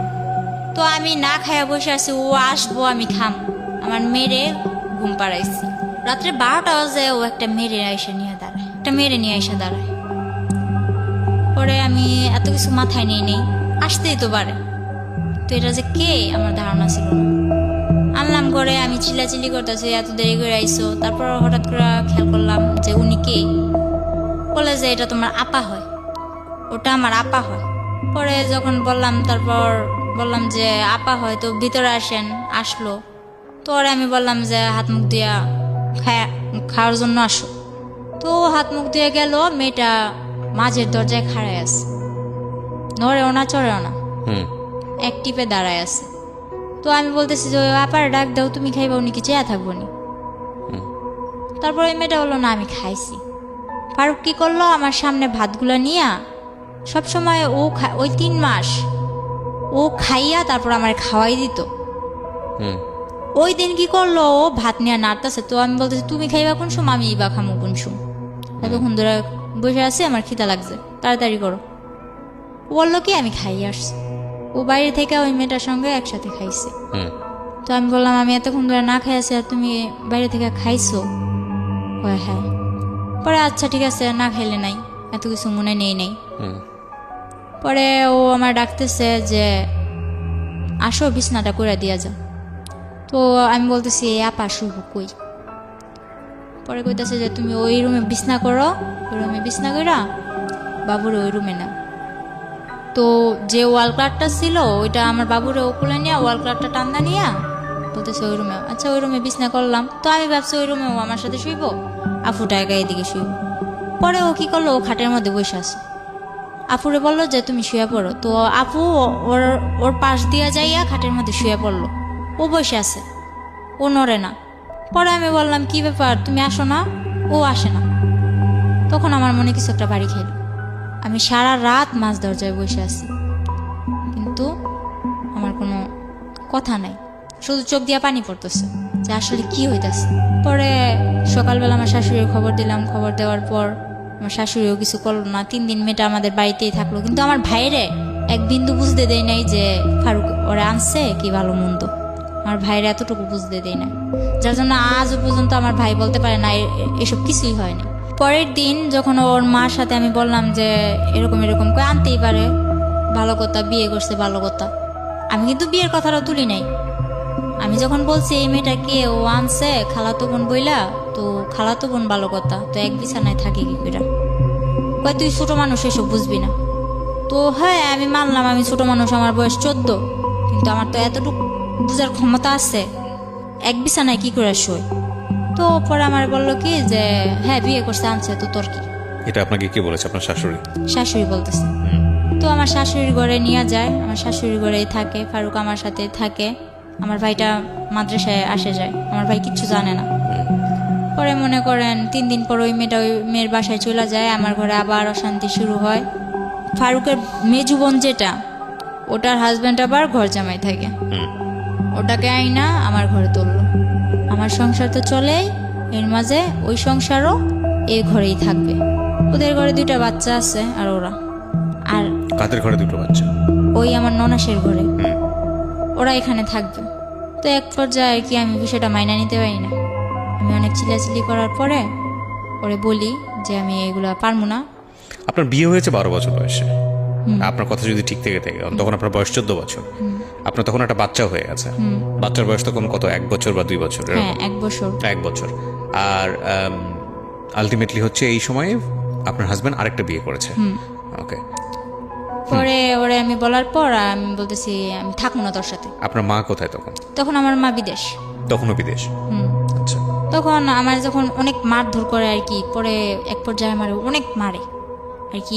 ও বলতেছে তোর পাগল বানাই দিন, তোর পাগল বানায় ছেড়ে দিন। তারপর আমি কি করলাম, মাইর খাইয়া সকালবেলা উঠা ওরে আমি বললাম তুমি আমার এরকম করে মারতে পারলা, আমি তো তোমার কাছে ইচ্ছা করে আসিনি। এর মধ্যে ও সবাইরে জানাইছে কি, আমার বাড়ির লোক, ওর বাড়ির লোক সবাইরে জানাইছে আমাদের মধ্যে কোনো একটা সম্পর্ক ছিল, আমরা প্রেম করে বিয়ে করছি, এই আমি ওর কাছে ওই চট্টগ্রাম গেছি, কিন্তু ও আমারে আনে নাই। হুম। ও জানাইছে এরকম। যাতে করে আপনি আর ফ্যামিলিতে ব্যাক করতে না পারেন। হ্যাঁ, ও এরকম জানাইছে যে আমি চট্টগ্রাম গেছি ইচ্ছা কইরা, স্বইচ্ছায়। ও আমারে নেয় নাই। হুম। আমার ফ্যামিলিতেও এটা বুঝাইছে, ওর ফ্যামিলিতেও এটা বুঝাইছে। তো আমি যখন ওর ভাত খামু, ওর সংসার করমু, আমার ভিতরে এত কিছু ছিল না যে হ্যাঁ আমি ওর কথাটা দুই করমু। আচ্ছা ঠিক আছে, ও যা বলছে এটাই সত্যি, আমার সত্যি মিথ্যার প্রয়োজন নেই। এটা ভাইবা আমি ওরে আর কিছু বলি নাই। আমার বাড়ির যাই হোক, লোকেরা- তারপরে কি হলো, আপনার কি করলেন আপনি? হ্যাঁ, পরে মনে করলেন আমার বাড়ির লোকেরা সত্যি কিছু বলি নাই। হুম। ও আমার অনেক মারার পর আমি যাই কেস করি একটা। কেস করলেন? আমি জানি না, ওইদিকে রাস্তাঘাটও চিনি না। মাইর খাইয়া সকালবেলা আমার ভাইটার আর আমার মেয়েটারে না খাওয়া অবস্থায়, এর মধ্যে এই মারামারির মধ্যে ও আমার 1 মাস না খাওয়াই রাখছে। হ্যাঁ, তো আপনি 1 মাস তো আর না খেয়ে থাকতে পারেন না, মানে খাওয়া দাওয়ার কোনো রুটিন ছিল না আসলে? রুটিন বলতে কি, ও আমার টোটালি কোনো কিছু খাইতেই দেয় নাই। ওই পাশের যে ঘর ছিল না, উনি টিনের ঘর ছিল, তো আমার টিন কাইটা নিচ দিয়া খাবার দেওয়া যাইতো, কিন্তু আমার শাশুড়ি জানতো না। ওইটা খেতেন আপনি? ওটা খাইতাম। তো পরে আমার ভাইয়েরও ওটা খাওয়াইতাম, আমার মেয়েরও ওইটা খাওয়াইতাম। পরে যখন ওনারা জানতে পারলো যে উনি আমার এরকম করে খাবার দেয়, ওনার উপরে কিন্তু অনেক চাপ সৃষ্টি হয়েছে। কে ছিল উনি? উনি কেউই ছিল না, ওদিকেরও কেউ ছিল না, কিন্তু ওখানে যায় জায়গা কিনছে, জায়গা কিনা বাড়ি মানে করছে। আপনাদের প্রতিবেশী আর কি। হ্যাঁ। তো আপনি যেটা বলছিলেন যে আপনি পুলিশের কাছে গেলেন, মামলা করলেন, কিভাবে করলেন? মনে করেন ও আমার 500 টাকা দিছিল যে ডাক্তার কাছে যাবি। হুম। ওই টাকাটা নিয়ে রাত্রে মাইরা আবার রাত্রে 500 টাকা দিছে যে ডাক্তার কাছে যাবি। আমার যে তুই আমার প্রত্যেকবার মারস, এবার আমি তো কোনো কিছু করি না, এবার আমি কিছু করব। প্রতিবার যখন আমারে মারে, আশেপাশের লোকজন আমারে বলে যে তুই ওর ভাত খাইস না, ওর সংসার থেকে চলে যা। ওর আরেকটা বউ তখন আপনাদের ঘরেই? না না, তখন ওই 3 দিন থাকার পর ওই বউর বাসায় চলে গেছে। আচ্ছা। পরে কি করছে ও ও, পেশায় কি করতো ফারুক? পেশায় কি করতো? তখন আমি গাড়ি কিনা দিছিলাম। কিসের গাড়ি? ওই মিনি ট্রাক গুলো আছে না, ওগুলো pickup। চালাতো? হ্যাঁ, মানে এটা আপনার মার টাকা দিয়ে? মার টাকা দিয়ে না, কিস্তি তুলছি, কিন্তু মার থেকে নিতে হইতো কিস্তিগুলো আর কি, মার থেকে ধরতে গেলে আদায় করা হইতো। ঠিক আছে, বলেন তারপর। কি রাস্তায় যা দাঁড়াইছি, এমন অবস্থায় আমি পুলিশের কাছে যাইতে, যে কোন জায়গায় যাইতে হইব এটাও জানতাম না। হুম। তো এক পর্যায়ে একটা লোক আমার দেখা বললো যে কই যাইবা, বললাম এরকম এরকম আমার মারছে, আমি কেস করবো। তো ওই লোকটা বিনা স্বার্থে বিনা ভাড়ায় আমার নিয়ে যায় থানায়। তারপর যে কেস লেখলো উনি 200 টাকা রাখছিল। এরপর স্যারের কাছে নিয়ে যায়, এসআইয়ের কাছে নিয়ে যায়। এসআই মনে করেন বলে আচ্ছা ঠিক আছে দেখবো, টাকা দেন। তো 500 টাকা আমার কাছে ছিল, তারপর কইছে আমার কাছে 1 টাকাও নেই। আমি এরকম রাস্তার মধ্যে আসছি, এক ব্যক্তি আমার নিয়ে এসে, আমি এতটুকুই, হুম। এর বেশি আমার কাছে আর কিচ্ছু নেই। এটা শোনার পর যে কেসটা লেখছে উনি চোখের পানিগুলো ছাইড়া দিল। এরপর মনে করেন আমি বললাম আপনি আমার কেস যদি নেন, যদি মায়া লাগে, যদি আপনার ঘরে মেয়ে থাইকা থাকে তো নেন, আর যদি না নেন তাহলে কিছু করার নেই, আমি চলে যাই। হুম। এটা বললে আমি চলে আসি। চলে আসার পর ওনার নাম্বারটা নিয়ে আসি, হুম। এসআই স্যারের নাম্বারটা আমি নিয়ে আসি। পরে আসার সময় ওই যে কেস লেখছে হুম। উনি আবার আমার 1 কাপ চা খাওয়াইলো আর 100 টাকা দিয়া বললো গাড়ি ভাড়া দিয়ে চলে যাবে। হুম। তো গাড়ি ভাড়া দিয়া আসার সময় ফারুক আবার আমার দেখছে যে আমি থানার দিক থেকে আসতেছি, হুম। ও গাড়ি চালাইতেছে। পরে মনে করেন ও থানার থেকে ওদিকে গেছে, থানার ওদিকে গেছে, ও কিছু জানতে পারে নাই হুম। যে আমি গেছি কি ভালো মন্দ। বাসায় এসে আমার জিজ্ঞেস করছে কই গেছিলি, কাজিরহাট। আমি কই কাজিরহাট আমি ডাক্তার কাছে গেছিলাম। কই কাজিরহাট তো কোনো ডাক্তারের দোকান নাই। তো আমি বলতেছি একজন বলছিল আছে, তো গেছিলাম পাইনি, হুম। কি একটা বানাই টানাই বলে দিছি। হুম। পরে আমার তো আর মার সাথে ফোন করতে দেয় না। যাই হোক, এক ভাবির মোবাইল দিয়া ফোন করি, অনেক কষ্টে ফোন করি। ফোন করে বললাম মা আমি তো একটা কাজ করে ফেলছি, আমার এমন এমন মারছে, তোমার এতদিন জানাই না। ওর কাছে আমি যতই মাইর খাইছি আমি কিন্তু আমার মারে জানাই নাই, ঠিক আছে। পরে মনে করেন মারে জানানোর পর মায়ে কয় তুই এটা কি করছিস, তুই কেস কেন করছিস, তুই এটা ভুল করছিস। মারে বললাম আমার মারছে, ওইটা কি ভুল না? এটা বলার পর মা মনে করেন আর কিছু ভাবলো না, মা টিকিট কাটলো, বাংলাদেশে চলে আসবো। মা ডাইরেক্ট আমার শ্বশুর বাড়ি আসে কেস করার 1 সপ্তাহ পর। এর মধ্যে আমার মারধরও করছে, আমি হসপিটালও আমার নিয়ে যাওয়া হয়েছে, যারা হসপিটাল নিচ্ছে তারাও মাইর খাইছে আমার জন্য। হুম এরকম ভাবে মারতো, আর যতবার মারতো ওই আমার বাবা যেমন আমার সামনে রেখে আমার মারে মারতো না, ওরকম আমার মেয়েটারে আর আমার ভাইটারে সামনে রেখে আমারে মারতো। হুম হুম হুম, হুম। তো হয়তো বা ওই সময়টায় আমার ভাইটারে নিয়ে গেছিলাম দেখে আমি জীবিত আছি এই যে পর্যন্ত। যতবার মারছে আমার মাইরা ফেলার চেষ্টা করছে ততবার আমার ভাইটা সামনে যায় দাঁড়াইছে আর কি। হুম পরে ওরে কি করব, ওরা আর কিছু করার নাই। মায়ে গেল, মায়ে যাওয়ার পর মায়ে অনেক টাকা পয়সা ভাঙলো কেসের মধ্যে। আমরা যদি 5,000 খাওয়াই ওরা 10,000 খাওয়ায়, ওরা যদি 10,000 খাওয়ায় আমরা 20,000 খাওয়াই। এরকম করতে করতে এক পর্যায়ে কেসটা কিভাবে ওরা নামায় নিয়ে এসে বসছে হুম টাকা দিয়ে। তো কি করছে, মা বলতেছে 3 দিন পর মা বলতেছে কয় আমি বাসায় চলে যাই, আমারও তো ঘর দুয়ার যায় ঝাড়তে লাগবো। এতদিন পর 3-4 বছর 2 বছর ধরে ঘরটা এরকম ভাবে পড়ে আছে, তুই আয়। হুম। তো আমি বলি মা আমি তো আসার পর মাত্র 27 মাস ধরে না, এদিকে আসা কেসটা হয়েছে। কি হলো? তারপরে কেসটা কি হলো নাকি পুলিশটা হলো না? কেসটা আর হয় নাই, ওরা টাকা দিয়া সব মীমাংসা করে একদম মাটি, হুম পুরা ঠান্ডা, কোনো কথা নাই।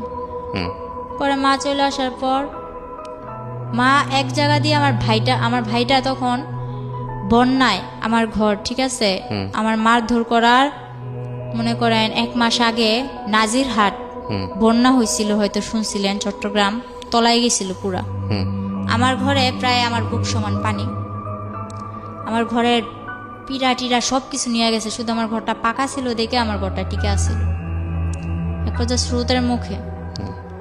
তো এই মনে করেন আমার শুধু ভিটাটার জন্য আমার ঘরটা ছিল। পরে আমার ভাই আর আমার মা বিদেশ থেকে আসার পর আমার এই যে মারছে, ওদিকে না চাইয়া আমি বলছি যে মা আমি ওর ভাতই খাম। মানুষ কত কষ্ট করে ভাত খায় না, গাজারুর ভাত খায়, জুয়ারুর ভাত খায়, আমি ওর ভাত খাম। পরে তারপরেও মায়ের- বলছেন আপনি ফারুকের ভাত খান। হ্যাঁ, আমার একটা মেয়ে আছে আমি খাম, কারণ আমার মায় ও আমার বাবার রেখা চলে আইছে, আমিও যদি চলে যাই তাহলে। মানে আপনি চিন্তা করেছেন যে আপনার মতোই যদি আপনার মেয়েটার ফিউচার হয়, হ্যাঁ। যাতে না হয় সে কারণে। হুম পরে কি করলাম, মারে এসব বুঝে মারে বাসায় পাঠাই দিলাম। মায়ে আসলো, মায়ে এসে 3 দিন পর মনে করেন আমার উপরে আবার মারধর করার পর আমি বললাম যে আচ্ছা ঠিক আছে আমার মারধর করিস না, আমি বাসা থেকে ঘুরে আসি, আমি আবার চলে আসবো, কিন্তু বাসা থেকে ঘুরে আসি। পরে বলতেছে তুই তো গেলা রাবি না। পরে বলতেছি না আমি আম। তখন গ্রামের মানুষ একটা প্রশ্ন তুললো, কি কয় তোমরা যে বিয়ে করছো এই বিয়ের প্রমাণটা দাও। আমারে বলতেছে বিয়ের প্রমাণ দিতাম। ও বলে আমরা কোনো বিয়ে করি না, এতদিন আমরা অবৈধ সংসার করছি, এতদিন আমরা অবৈধ সংসার করছি। এটা যখন ও বলে তখন আমি বলি যে ওই যে লেখালেখি দেখছি, আমি বলি না আমি আলহামদুলিল্লাহ বলছি ঠিকই, কিন্তু আমার তো এতটুকু খেয়াল আছে যে ওই সময় কিছু লেখালেখি হয়েছিল। পরে বলতেছে আচ্ছা ঠিক আছে ওই প্রমাণ দাও। ও বলে না এর কোনো প্রমাণ নেই। তো আমার বিয়ে তো হয়েছিল কক্সবাজার চকরিয়া, হুম ওই ঠিকানাটা আমার মারেও দেয় না আমারও দেয় না। এক পর্যায়ে আমি বললাম আচ্ছা ঠিক আছে তুই ঠিকানা দিবি না ভালো কথা, আমিও অসুস্থ, তুই আমার টাকা দে আমি বাসায় যাম। আমি তোর 1 টাকাও দিতাম না, তুই যদি বাসা থেকে সুস্থ হয়ে আইতে পারস তাহলে তুই যা, কিভাবে যাবি, তারপর আবার চলে আসবি। হুম তারপর আমি মার থেকে টাকা নিয়ে 800 টাকা নিলাম, টাকা নিয়ে বাসায় চলে গেলাম। বাসায় চলে যাওয়ার পর মারে বললাম বুঝায় যে মা আমি ওর ভাত খামো না, ব্যাস এতটুকুই। এরপর ওই ওদের গ্রামের মাতবর চেয়ারম্যানরা বলতেছে কি ব্যাপার তুমি প্রমাণ দিতে পারতো না, তাইলে সত্যি সত্যি এতদিন তুমি অবৈধ সংসার করছো। পরে আবার আমি আমার মার থেকে মনে করেন খুঁজায় টুজায় টাকা নিয়ে যে জায়গায় বিয়ে হয়েছিল ওই জায়গায় গেছি আমি, হুম ওই জায়গাটাই গেছি, যাইয়া ওই কাজিরে খুঁজা বাইর করছি আমি একা, আমার Okay. মেয়ে আমার মার কাছে, হুম আর আমি একা ওই কাজিরে চট্টগ্রাম চকরিয়া যাইয়া ওই কাজী মতিন রে খুঁজা বাইর করি।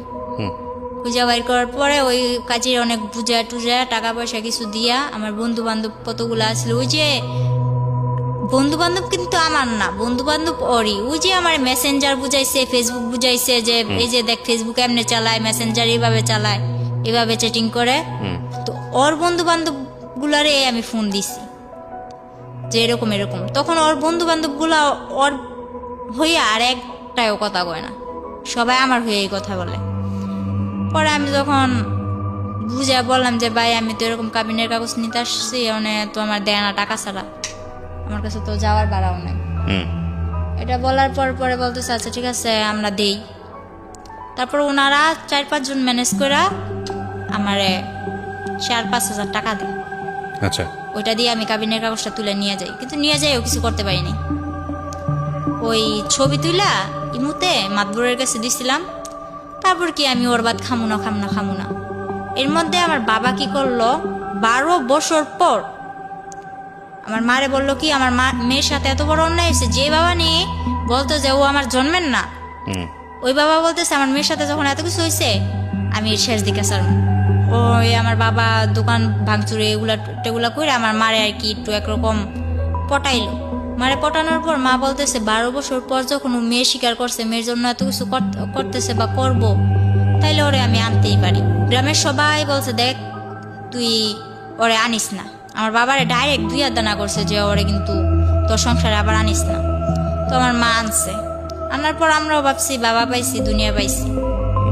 তো বাবা পাইছি দুনিয়া পাইছি এটা ভাইবা বাবারে খুব হাসি মুখে অনেক 6-7 দিন সংসার কাটিয়ে গেছে।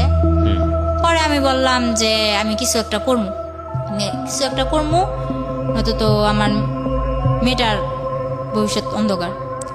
এটা বলার পর এই 1 সপ্তাহের মধ্যে আমার মারে পুরো, আমার মা এতদিন যে বিদেশ করছে যা ছিল আমার বাবা হাত করে নিছে, মানে এইসব কাজ করবেন এই ধান্দাবাজি করে। তো আমার মারে কিভাবে এসব করে আমার মা বুঝতে পারে নাই যে আমার মারে একদম সর্বশান্ত করে দিছে। তারপর আমার মা কি করলো, এই 1 সপ্তাহের মধ্যে এরকম করার পর আমি বলতেছি আমার বাবাও কি করলো আমার মার সাথে আবার ঝগড়াঝাটি। তো যখন বললো তুই এরকম করলে কোনো লাভ নাই, এখন সবকিছু তো আমার বাবা বলতেছে মারে এই কথা বলার পর মা বললো আচ্ছা ঠিক আছে সবকিছু তোমার, তাহলে তুমি সংসার চালাও। কই চালামু, আমি ভুষামাল রাখছি, এই ভুষামালের জন্য তুই টাকা দে। মা বলে আমি টাকা দিম কইতে, যা ছিল তোমার তো দিয়েই দিছি, বলে কিস্তি তুলে দে। শেষ পর্যায়ে মা একটা কিস্তি তুলে দেয়। কিস্তি তুলে দেওয়ার পর বাবা ওই কিস্তির টাকা মোকা নিয়ে বাবা চলে যায়। তো ওই সময় আমাদের সংসারটা এরকম পর্যায়ে যায়, একবেলা খাইতো আর একবেলা তাকায় থাকি। তখন আমি বললাম মা আমি কিছু একটা করবো।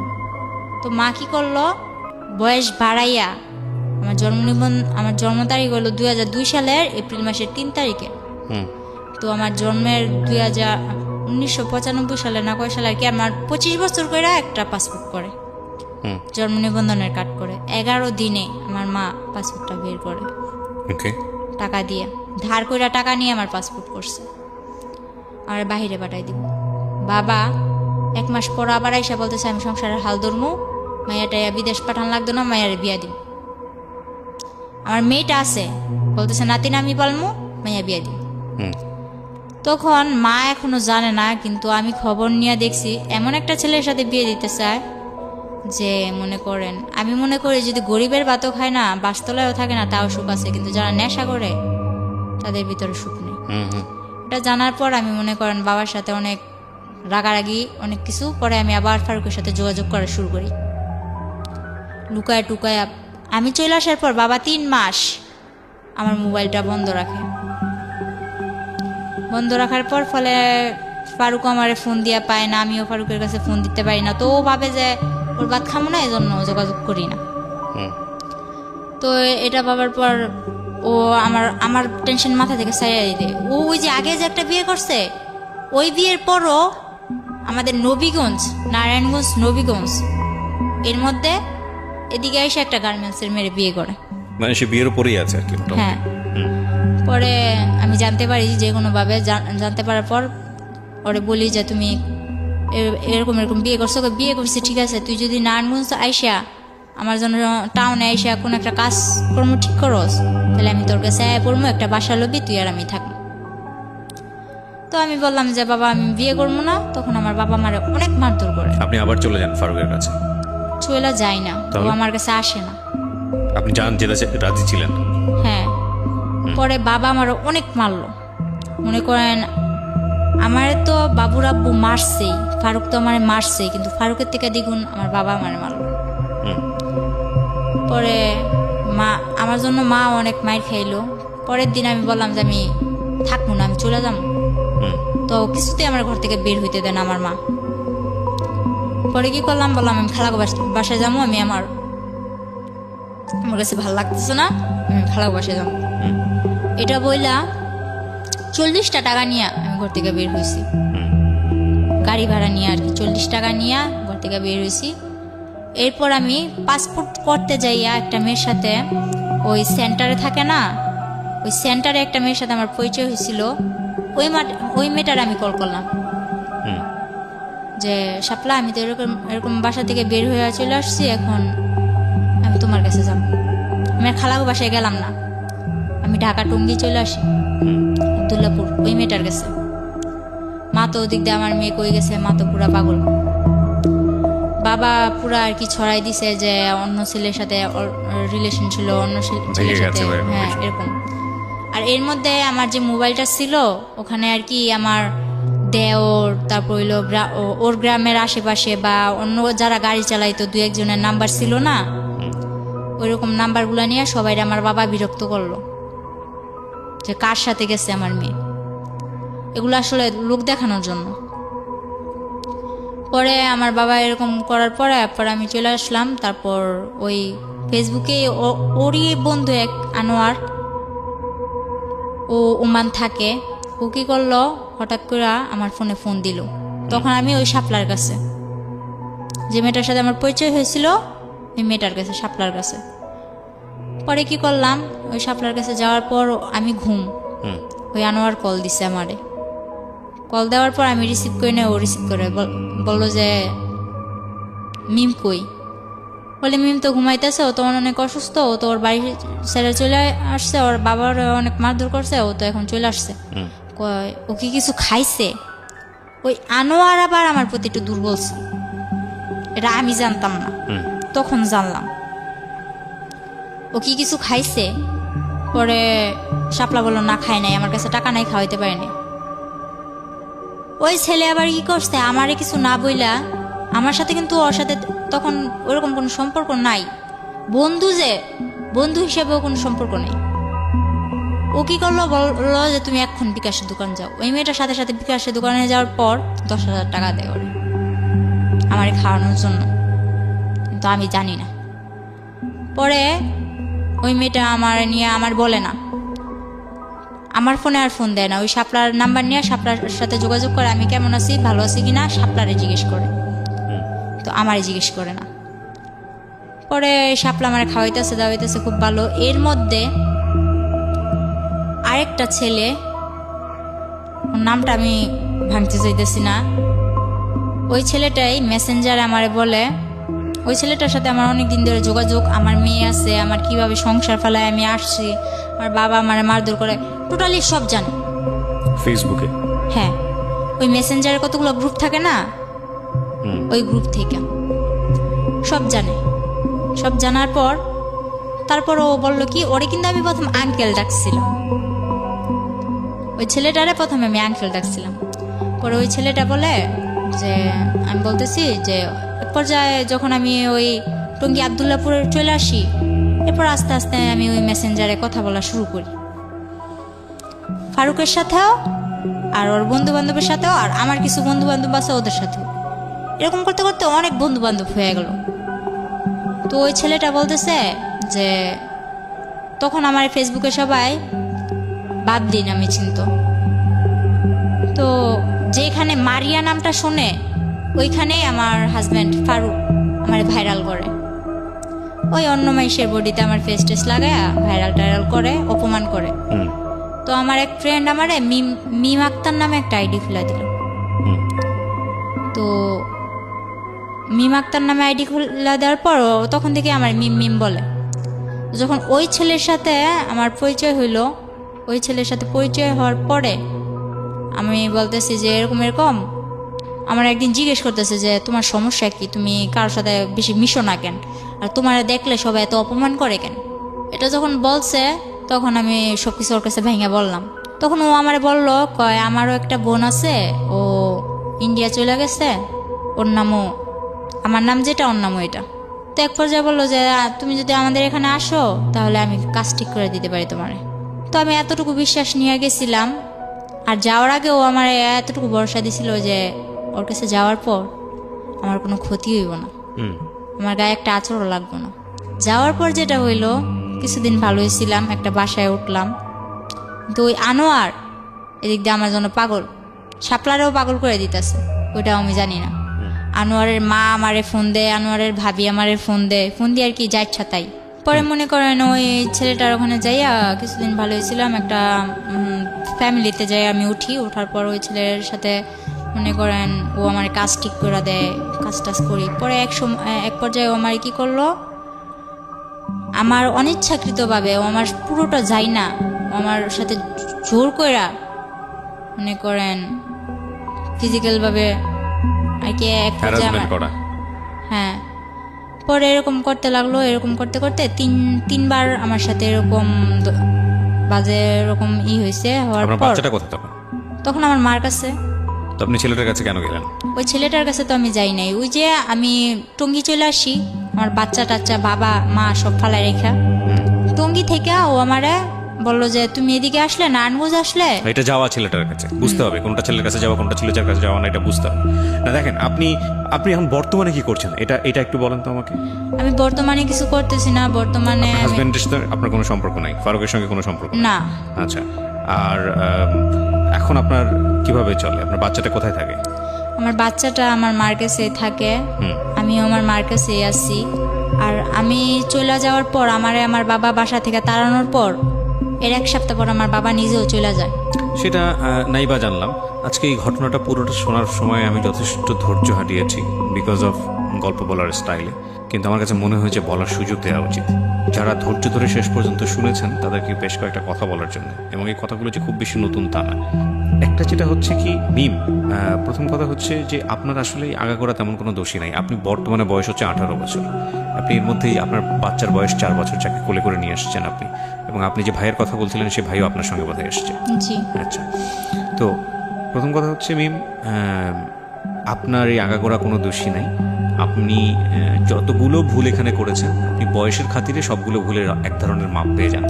কেন পান আমি সেটা বলি। কারণটা হচ্ছে এই 18 বছর বয়স বা 20-22 বছর বয়স ম্যাচুরিটির জন্য খুব বেশি বয়স না। মেন্টাল ম্যাচুরিটি যেটাকে আমরা বলি, মানসিকভাবে পরিপক্ক হওয়া বাংলায় যেটাকে বলি, তো সেটার জন্য বয়স তেমন কোনো বয়স না। কিন্তু এই 18 বছর আপনার জীবনে যত বড় বড় ঝড় গেছে, সেটা সারা জীবনেও অনেক মানুষ সেটা ফেস করে না। আপনি আজকে কষ্ট করে এখানে এসেছেন, গল্পটা বললেন, এবং আমি জানি বাংলাদেশের অনেক মেয়ের, প্রত্যন্ত গ্রামাঞ্চলের অনেক মেয়ের জীবন গল্পই হয়তো আপনার মতো। তো সেই জায়গাটা থেকে আমি আপনাকে রিকোয়েস্ট করবো, মূল ফোকাসটা হওয়া উচিত আপনার লেখাপড়া। এখনও মাত্র 18 বছর বয়স, আপনি এই লেখাপড়া এবং পাশাপাশি কিছু কাজ করে নিজের পায়ে দাঁড়ানো। আমার এখনো ইচ্ছা করে পড়ালেখা করতে, কিন্তু আমি যে আজকে এখানে আসা হয়েছে আমার, ঠিক আছে আমি আসছি, ঠিক আছে আমি আসছি, কিন্তু আমি যাবো কি কইরা এটা কিন্তু এখন আমার ঠিক নাই। মানে আপনি অর্থনৈতিক সাপোর্টের কথা বলতেছেন? জি। হ্যাঁ, কিন্তু আপনার ইচ্ছা থাকলে সেটা সম্ভব। মানে আপনি যদি ইচ্ছা করেন, এখন হ্যাঁ আপনি বলছেন আপনার সামর্থ্য নাই, কিন্তু আপনার আমি যদি মনে করি সামর্থ্য নাই, তার মানে আপনি বসে থাকতে পারেন না নিশ্চয়ই। আপনি নিশ্চয়ই খাওয়া দাওয়া করবেন, তার মানে আপনার মানে খাওয়া দাওয়া বলতে আমি যেটা বোঝাচ্ছি, আপনার 3 বেলা ঘরে খাবার নাই, তার মানে কি আপনি মরে যাবেন? মরে যাবেন না নিশ্চয়ই, খাবারের ব্যবস্থাটা নিশ্চয়ই হয়ে যাবে। ওই যে আপনি বললেন না যে টিন, পাশের প্রতিবেশী আপনার টিন কেটে খাবার দিতে আপনাকে 1 মাস, জি। আল্লাহ আপনার রিজিক রেখেছিল বলে আপনি খেতেন। ওইখানে একটা প্যাশন থাকতে হয় যে না, আমাকে সার্ভাইভ করতে হবে, আমাকে বেঁচে থাকতে হবে, আমাকে লেখাপড়া শিখতে হবে, আমার লেখাপড়াই হচ্ছে আমার মুক্তি, এটাই হচ্ছে আমার রাস্তা। হ্যাঁ, with the name of Almighty Allah. So আপনি যদি এভাবে চিন্তা করেন, তাহলে দেখবেন যে লেখাপড়াটা আপনার কাছে আসছে, আপনি শিখতে পারছেন। জীবনে যত নাটকীয় ঘটনা ঘটে, যত ভালো ভালো রেজাল্ট আসে, তার পিছনে একটা মানে খুব শক্তিশালী একটা বলা যেতে পারে না পাওয়ার মতো একটা ঘটনা থাকে, লাইক আপনি এখন যে অবস্থার মধ্যে আছেন। কিন্তু আপনাকে বিশ্বাস করতে হবে যে না, আমি এই জায়গাটা থেকে বের হয়ে আসতে পারবো। আপনি যদি মনোবল, যদি শক্তি থাকে, আল্লাহ আপনার পাশে আছেন, সবসময় আছেন। প্রিয় শ্রোতা, আমি শেষ করছি আজকের এই জীবন গল্প। অনেক লম্বা সময় ধরে বললাম। আমি জানি বাংলাদেশের অনেক মেয়ের পারিবারিক যে নিরাপত্তা বেষ্টনী, সেখানে অনেক বড় সমস্যা আছে। তো সব কথা শেষ কথাটা হচ্ছে এটাই যে আমরা যেন আমাদের সন্তান